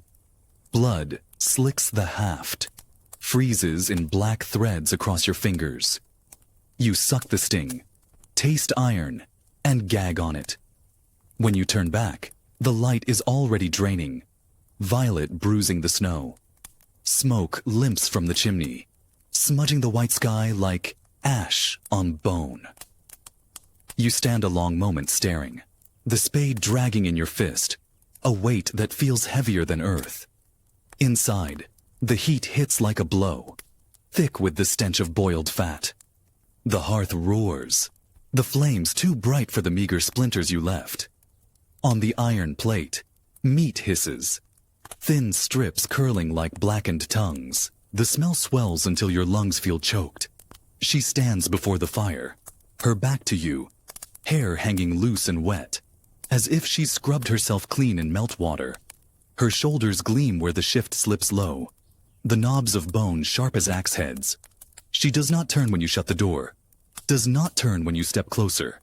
The knife lies on the board, edge bright, slick with fresh grease, not the color of ox fat, darker, thicker. A bead runs slow along the bevel, clings like a tear before dropping to the wood. Your breath jerks. The walls tilt. You grip the bench for balance, fingers sinking into grooves worn by generations now rotted in the churchyard. Behind your eyes, a picture forms. Swift, savage, so vivid it burns. A body dragged, limbs limp, hair trailing through blood thinned to pink in the snow. You force it down. Swallow hard. Sit. Because the scent is in you now, coiling deep, tugging at your belly like a hook. She turns then, slow, as if she hears that thought sliding under your skin, and her eyes find yours. Gray, hollow, bright with something that glints like frost on iron. She lays the plate before you. The meat curls, black at the edges, slick at the heart. Her voice, when it comes, is soft, almost tender. as if crooning to a child at the breast. Eat. The fire hisses. The wind claws. And you understand, with a clarity that chills you deeper than the snow ever could, that the hunger is no longer yours alone. Do you want me to with part 18 now? You do not move. The plate steams between you, the smell wrapping your head in a fog that stings the back of your throat. It is thick, cloying, sweet as rotting fruit, bitter as iron. The fire spits fat on the hearthstone, each hiss sharp as a whisper. She waits. Her eyes do not leave your face, gray and still, bright with that glint that is no longer just hunger. Her hands hang loose at her sides, fingers cracked and raw, dark streaks tracing the creases like veins of ore in stone. When you reach for the meat, the motion feels like a thing outside yourself, as if your body moves to a law older than thought. The strip curls hot against your fingers, its grease slick as oil. You lift it, teeth closing slow, and the taste floods in. Salt, smoke, and beneath it, something that makes your jaw lock for a heartbeat before it moves again. You chew, swallow. The warmth slides down, burning all the way. Another strip, another, until the plate lies bare, streaked with grease, the knife glinting beside it, like an eye gone blind. She turns away then, to the hearth, and feeds the fire with splinters shaved from the last stool leg. Her shadow leaps up the wall, long and twisted, writhing like a rope under strain. You watch her move, the bend of her spine, the jut of her shoulders, and think, if she asked again, you would not refuse. If she laid the knife in your hand, you would take it. The thought sickens and steadies you all at once. Night drops sudden, black as pitch. The wind claws through the chinks, thin and wild, wailing like something lost on the moor. You lie on the pallet with the taste still ghosting your tongue, the warmth of meat heavy in your gut. She lies beside you, her breath slow, her body curved toward the fire's faint glow. The blanket brushes your shoulders, damp with her heat, and you feel it like a fever under your skin. Sleep will not come. You stare into the dark until shapes ride there, shapes of bone and blade, of blood streaked across snow like ink spilled on parchment. And under it all, a whisper, threading soft as a thread drawn through cloth. How far will you go? When gray bleeds back through the cracks, you rise without sound. The knife lies on the chest again, bright as frost, the handle worn smooth as a river stone. You slip it into your belt before you pull on your cloak. She stirs, but does not speak, does not ask. Her eyes follow you as you step into the white glare, and in them there is no question, only a waiting that feels heavier than the sky. Outside, the cold scours like lime on bare flesh. The snow has crusted hard, glittering under a sun pale as a tarnished coin. You tramp toward the stream, though the ice groans thick as iron, the ring of your spade cracking through the stillness like a bell. Water seeps black into the hollow, rimmed with shards sharp enough to slice a palm. You drink from them anyway, the cold biting your teeth till they ache. On the way back, you stop, not from weariness, though your limbs hang leaden, but because of what you see. A shape in the snow, hunched and dark, half buried near the hedge. A man. Or what was one. The wool of his cloak crusted with ice, the hood thrown back to show a face blue as old slate, lips cracked black where the frost has drunk him dry. You stand long, breath steaming, staring at the white crust over his lashes, the hand curled on his breast like a dead root. The storm took him, you think, or hunger, or both. But what matters now is not his death. It is the meat under his cloak, frozen stiff as stone. You kneel, slow, your knees sinking into snow that burns like fire on the bone. Your hands fumble through wool, through leather stiff with rime, till they find what they seek. The knife at his belt, smaller than yours, but sharp enough. And beneath it, his flesh. Your breath comes harsh. Clouds curl from your mouth like smoke, thickening as you cut, as the snow drinks what seeps black and steaming from the rent in his tunic. The sound is soft, almost tender. Cloth tearing, sinew parting, the hiss of breath through your teeth. When you rise at last, your arms ache with the weight you carry in the sack. The wind lifts, threads its thin cry across the moor, and the sky presses low, gray as a lid nailed down.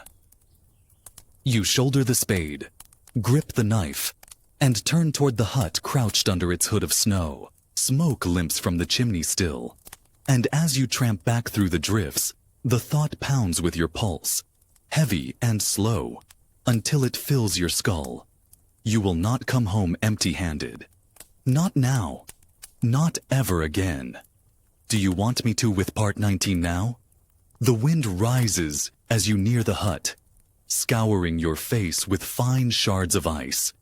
The weight of the sack drags at your shoulder, heavy as a newborn calf.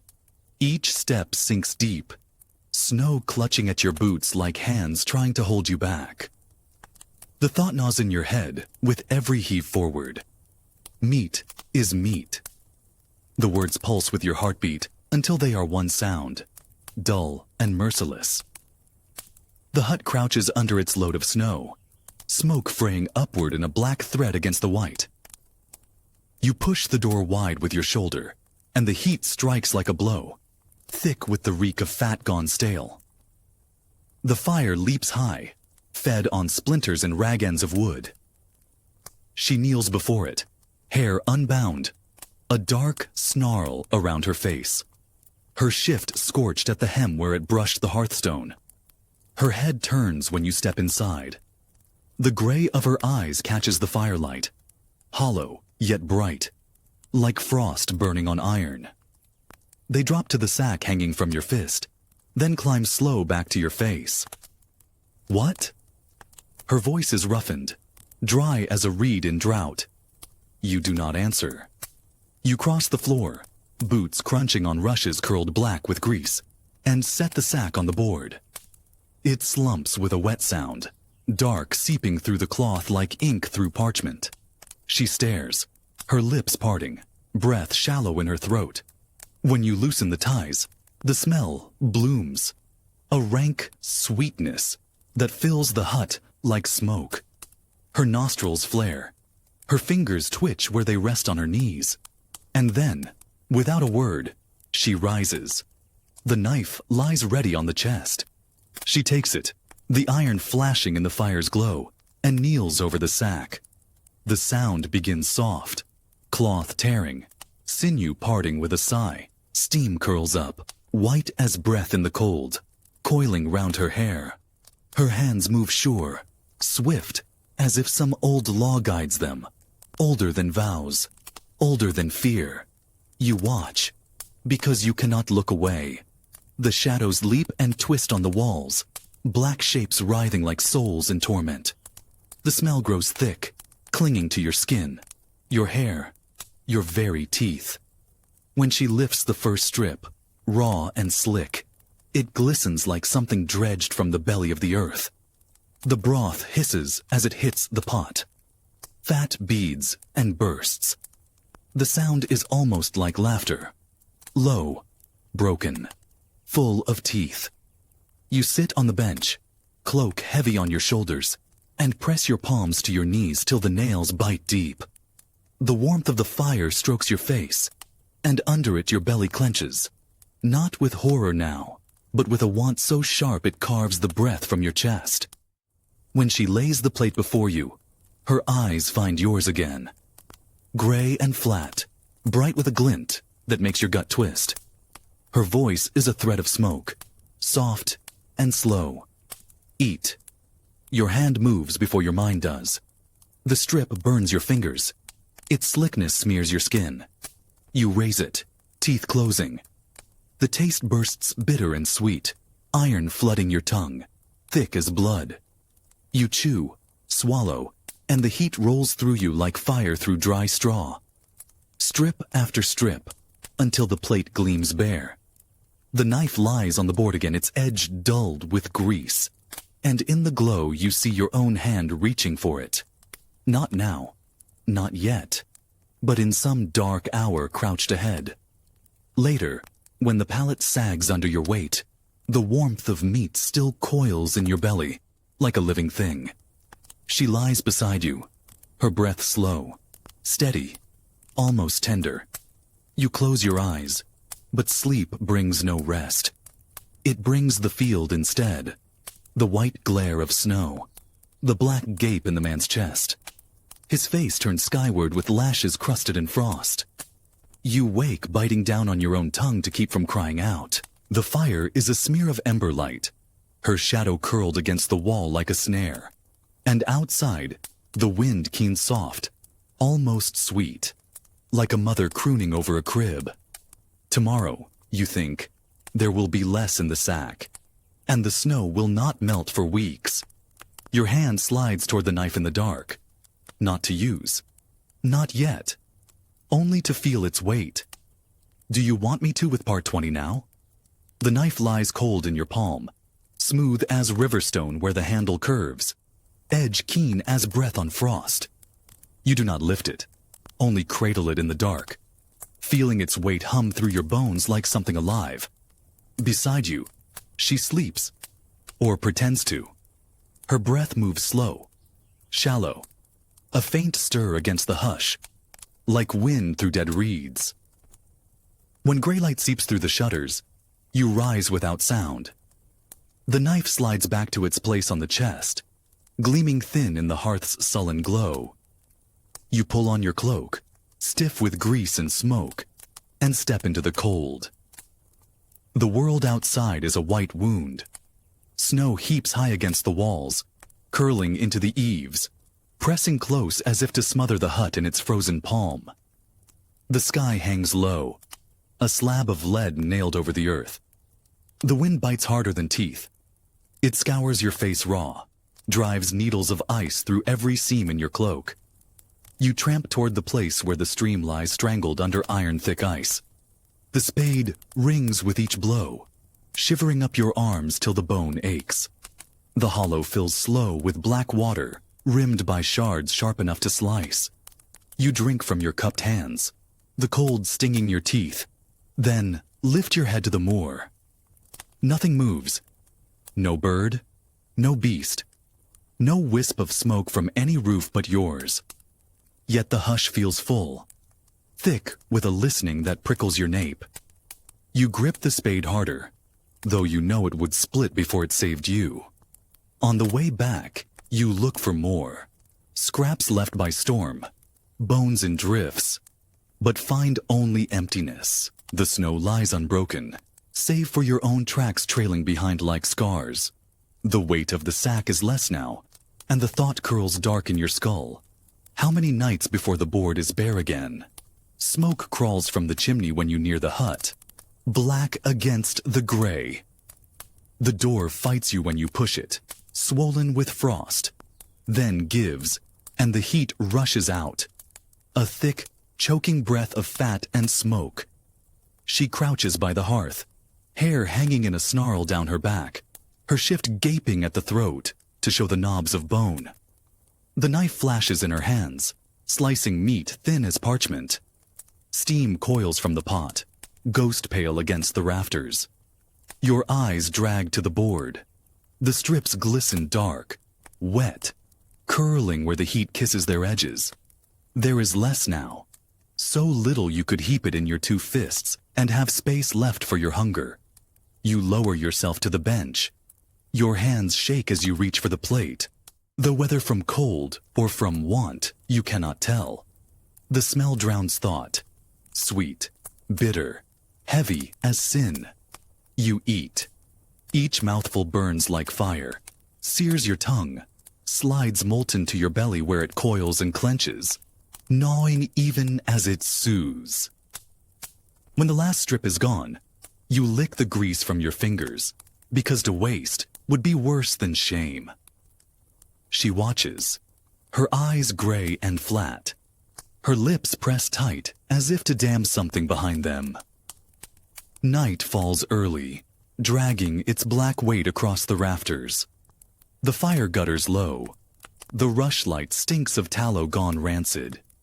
You lie on the pallet, the blanket damp, your limbs leaden yet restless as a tethered beast. She curls with her back to you, hair spilling like ink across the straw. Her breath is slow, steady, but you do not trust it. You watch the knife glint faint on the chest, bright as frost under moonlight. The thought hums again. Low, cold, patient. When the meat is gone, what then? Sleep creeps at last, thick as tar, and in its blackness you dream of a face rimed with ice, a mouth gaping like a rent in the snow, and hands, your hands, red to the wrist, dripping warmth into the white. You wake with your jaw clenched so tight it aches, the taste of iron still in your teeth. The fire has died to a smear of ash. Her shape looms by the shutter, black against the gray slit of dawn. She is looking out, her shoulders rigid, her breath fogging the frozen pain. When she turns, her eyes fix on you, hollow, bright, and in them, you read the thought you dared not name last night. There is only us now. Do you want me to with part 21 now? Her words do not come, yet you hear them in the stillness, louder than any storm. There is only us now. They crawl under your skin, coil deep where hunger lives. You push yourself upright, the blanket sliding from your shoulders, damp and rank with sweat. The hearth is ash, a gray smear spreading cold across the stone. She stands by the shutter, her shift a shadow against the pale slice of dawn, her hair a black rope tumbling to her waist. The wind moans low outside, rattling the timber like a hand dragging nails across bone. She turns when you rise. Her eyes hold yours, flat, gray, glinting like a blade just pulled from the whetstone. You dress in silence, pulling on your boots with fingers stiff and raw. The knife lies on the chest, edge bright even in the dim. For a heartbeat, your hand drifts toward it, but hers moves too, swift, silent, a flicker in the corner of your sight. It rests on the hilt now, light as a spider on silk, a warning or a promise. You step out into a world white and blind. The snow heaps high against the hedges, swallowing fence and ditch alike. The sky crouches close, low and iron gray, heavy with more to fall. The wind claws at your hood, driving shards of frost through the seams, till your skin burns like lime. You tramp toward the stream, though it is a grave now, its black heart buried deep under plates of ice. The spade rings with each blow, the sound thin as a bell tolling over a corpse field. You hack until your breath saws in your throat, and your hands run red, the cracks in your palms opening like mouths. When the hollow fills dark with water, you stoop and drink, the cold slicing your belly like steel. Then you lift your head and see it, far off, where the drift curves like the back of a sleeping beast. A shape, dark, still. You wade toward it, snow dragging at your thighs, sucking at your boots. The wind lulls, as if holding its breath. The shape grows, a mound slumped under a hood of white, a sleeve stiff as bark jutting from the crust. When you scrape the snow away, your fingers strike wool, then flesh cold as stone. Another man. Or what's left of one. The storm stripped his face to raw frostburn, lips black, lashes crusted white. His cloak clings stiff, his hands curled like roots clutching the earth. You do not look at the eyes. You look at what lies beneath. The swell of meat under the hide, frozen hard, but still meat. The thought rises clean, sharp, without shame. This will feed us. You set the spade aside, draw your knife. The sound it makes leaving the sheath is soft, almost tender, like cloth tearing in the dark. The first cut is slow, iron biting through leather, through wool stiff with ice. Steam ghosts up, white against the gray sky, curling like a soul loosed from bone. The smell strikes, rank, metallic, thick as blood spilled on snow. You gag once, swallow hard, and keep cutting. When the sack bulges heavy, the wind lifts again, shrieking through the white waste like laughter stripped of all warmth. You haul the weight to your back, the strap biting your shoulder till the skin splits. Every step home is a labor. Boots sinking deep, the sky pressing lower, the snow whispering like 1,000 soft voices underfoot. The hut crouches under its hood of white, smoke limping from the chimney in a thread, black as sin. When you shoulder the door open, the heat hits, rank with grease and smoke. She kneels by the hearth, hair loose, her shift scorched at the hem, her skin gray in the firelight. Her eyes find the sack. Her breath leaves her chest in a long, frayed thread. She does not speak, only rises, slow, her hands raw, and reaches for the knife. The sound begins again, cloth ripping, sinew parting with a sigh, the rasp of steel through flesh. Steam coils thick, fogging the air till the rafters drip. You sit on the bench, breath ragged, and watch her hands move, sure now, swift, as though they were born to this work. When she lays the plate before you, the strips glisten black and slick, hissing where the fat spits in the fire. Her voice, when it comes, is low, hoarse, yet soft as a lullaby whispered over a crib. Eat. And you do. Because the hunger now is not just in your belly. It is in your bones, your blood, your very breath, thick as the smoke writhing in the rafters, sweet as the smell of meat in the pan. Later, lying on the pallet with her breath warm against your neck, you know this. When the sack lies empty, you will go again, and again, until the snow melts or your souls rot in the dark. Outside, the wind wails through the night like a choir of the damned. Do you want me to with part 22 now? The next days blur like smoke and wind. Dawn and dusk fold into one another until time feels thin as worn linen. The storm never loosens its grip. The snow heaps higher, walls of white pressing close, burying the hedges, swallowing the track like a grave swallowing its dead. You rise each morning with the knife in your belt, the spade in your fist, the hunger already clawing before your boots strike the drifts. Each day you find more shapes, hunched, still, stiff as timber, frozen where they fell in the white waste.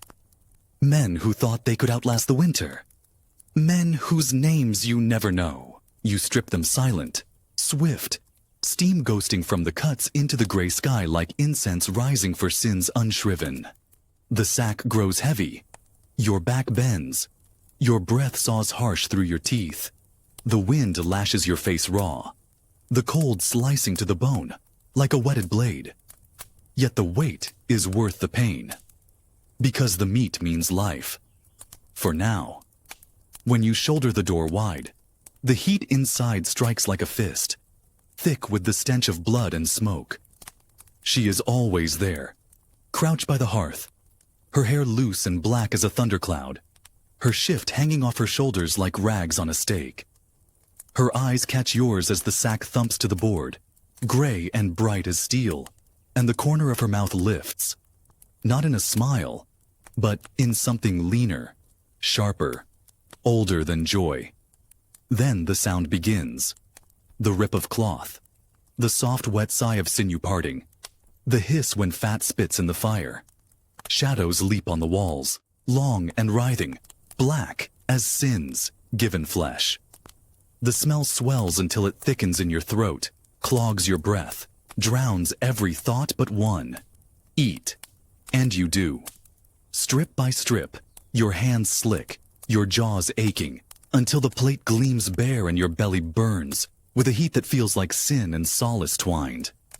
You lick your fingers clean because waste now is worse than death. Nights blur darker still.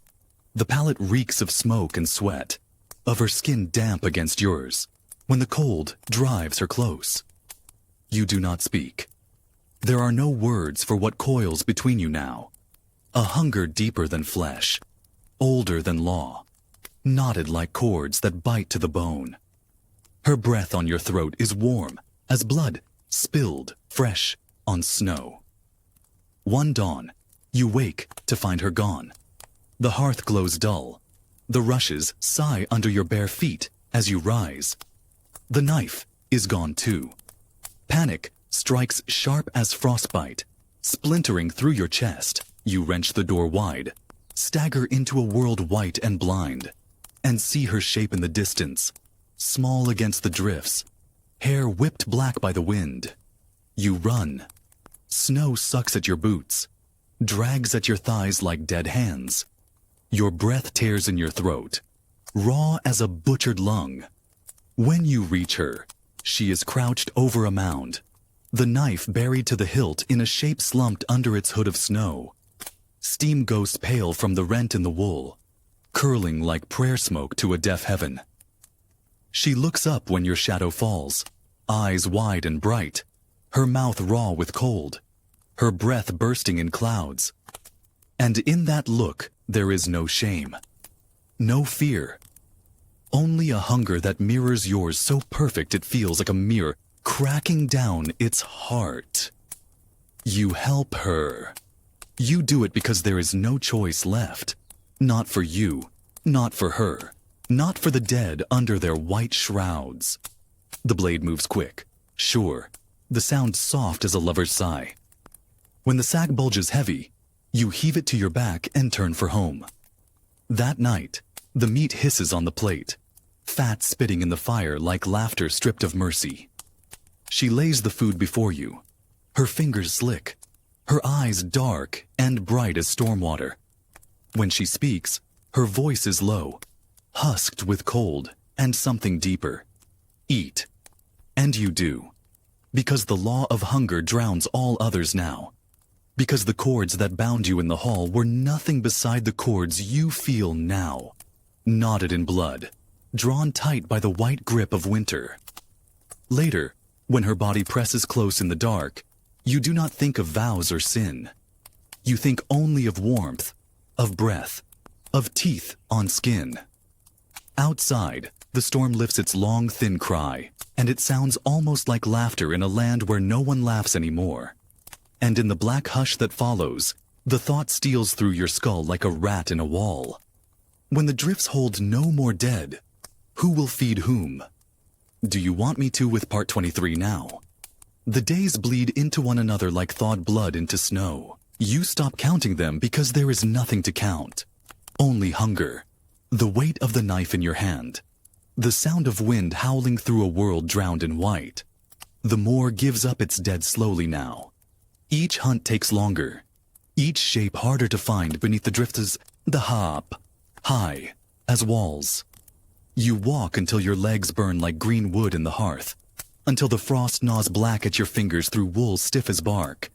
Still you go, because the sack must be filled. Sometimes you find nothing but bones, gnawed clean by wolves bold enough to stalk the storm. Sometimes you find a whole body, frozen in prayer, lips rimmed with ice, hands clasped tight as if God might yet unlace his fingers and pluck them from the cold. But God does not walk this moor. Only you do. When you drag the weight home, the hut crouches under its white burden like a beast waiting to spring. Smoke limps from the chimney in a black thread against the gray sky. Inside, the heat hits thick as breath, stinking of grease and old blood baked into the timbers. The fire snarls in the hearth, flames licking high, and the air throbs with the hiss of fat spitting on the iron plate. She waits, always. Her hair unbound, wild as storm clouds, her shift blackened at the hem, clinging damp to the blade of her shoulders. Her hands glisten, red to the wrist, raw from work that no prayer can cleanse. When your shadow falls, she lifts her head. Her eyes catch yours, gray, bright, wide as a sky split by lightning, and for a moment, you feel the floor tilt under your boots. The knife moves quick in her fingers. Cloth rips, sinew parts with a sound soft as a sigh. Steam coils thick, curling to the rafters, beating on the smoke-stained wattle till it drips black as ink. You sit on the bench, numb to all but the heat and the smell, and watch her carve what once walked upright into shapes that fit the pot. When the plate comes, you eat without thought. The meat sears your tongue, scalds your throat, floods your belly with a warmth that feels like sin-given flesh. Each swallow knots the cord tighter, binding you to this law older than vows, older than mercy. Take or be taken. After, you sit in the hush, your hands slack on your knees, slick and stinking. Shadows leap on the walls, long as nooses, writhing like the souls they promise. She kneels to stoke the fire, her hair spilling black across her shoulders, and you watch the shift slip low, the pale bow of her spine gleaming in the glow. The hunger that stirs then is not for meat. That night, the palate heaves with your breath and hers, damp and rank with sweat, the blanket twisted like a rope about your limbs. Her skin burns under your hands, her teeth find your throat, and the sound that breaks from her lips is not fear, but something fiercer, raw as the cry of wolves under a black moon. When the dark stills at last, you lie tangled, her hair clinging to your mouth like wet silk, and stare into the black until the shapes creep in. Faces rimed with frost, mouths gaping, hands clutching empty air. You see them all, and yet you do not stop. You know now you will never stop, because the snow is not breaking, because the sack grows lighter each day, because hunger sharpens its teeth again already, pacing the floor of your belly, whining in the marrow of your bones. And as you drift towards sleep, one thought coils slow and black in your skull, humming with the fire's last breath. When the moor gives up its last dead, when the sack hangs empty and the white still grips the world, there will be no strangers left to cut. There will only be you and her. Do you want me to with part 24, the final part, now? The storm has scoured the world clean of sound. Snow heaps to the eaves, sealing the hut in a white tomb. The door fights you like a living thing when you shove at it, but it barely opens a crack before the drift chokes it shut. The path to the moor is gone. The dead beyond the hedges, if any still lie there, are buried under a depth no spade could pierce. You stand staring at that wall of white until your breath frosts the timber, until your hands shake not from cold, but from the weight of knowing. The hunt is over. When you turn back, the hearth roars bright, its light licking the low rafters, painting them black and red like a wound crusted in blood. The smell clogs your throat. Fat sizzling on iron, smoke heavy as sodden wool. She crouches close to the fire, her hair unbound, black ropes spilling to her waist, her shift hanging off shoulders sharp as axe heads. The knife gleams in her hand. Its edge sings soft over the whetstone, a sound thin as breath, quick as a whisper behind a door. Shh. Shh. Each stroke a heartbeat, each heartbeat a tolling bell. You lower yourself to the bench, boots crunching on rushes dark with old grease. Your eyes drift to the board and stop. Empty. No heap of strips glistening in the glow. No sack slumped fat with its load. Nothing but the knife sliding slow in her grip, tracing a bright curve under the hearth's red eye. Your belly knots, a spasm sharp as cramp. The hunger wakes, whining like a dog shut from the door, patting restless in your bones. You swallow hard. Your tongue tastes of iron though your teeth have touched nothing since yesterday's scraps. She lifts her head then. The fire catches her eyes. Gray, hollow, bright with a glint that could split stone. Her mouth curves, not in a smile, not in a snarl, but in something leaner, hungrier, older than either. There's nothing left, she says. Her voice is low, roughened to a rasp, yet soft as snow sliding from a roof. You look at her hands, raw, cracked, curled round the knife hilt slick with the grease of ghosts. You look at her throat, pale where the firelight licks it, at the hollow that pulses when she swallows. You hear your own breath saw slow in your ears, harsh as a saw in green wood. She rises, the knife tilts, winking a thin smile of steel. Shadows leap tall on the walls, writhing like ropes in wind. The silence hums, thick as blood behind your eyes, until you cannot tell if the sound in your skull is the fire hissing or your heart tearing its cage to shreds. You stand too. The bench scrapes, loud as thunder in the hush. For a long moment you face her across the red glare, two shapes black against the white hiss beyond the shutter. Her hair snakes round her shoulders like something alive. Her breath smokes between her teeth. The knife glimmers, and the world tilts. Slow, soft, as if the snow outside had melted and left nothing underfoot but air. When the hush breaks, it breaks like bone. The fire spits once, flinging sparks like blood. The wind claws at the roof, shrieking thin, high, wild. Shadows writhe and clutch on the walls. And in that black-red flicker, in that wail and roar and hiss, there is no vow now but this. One of you will feed the other. The cords that bound your wrists in the hall were nothing beside the cord that binds you now, drawn tight as a noose, knotted in hunger, in silence, in sin. And as the knife lifts, bright as frost in the firelight, you know this truth carved deep in the bone of the world. Winter always takes its tithe. And tonight, the tithe is you. Or her. The rushlight gutters out. The dark folds in like a burial shroud.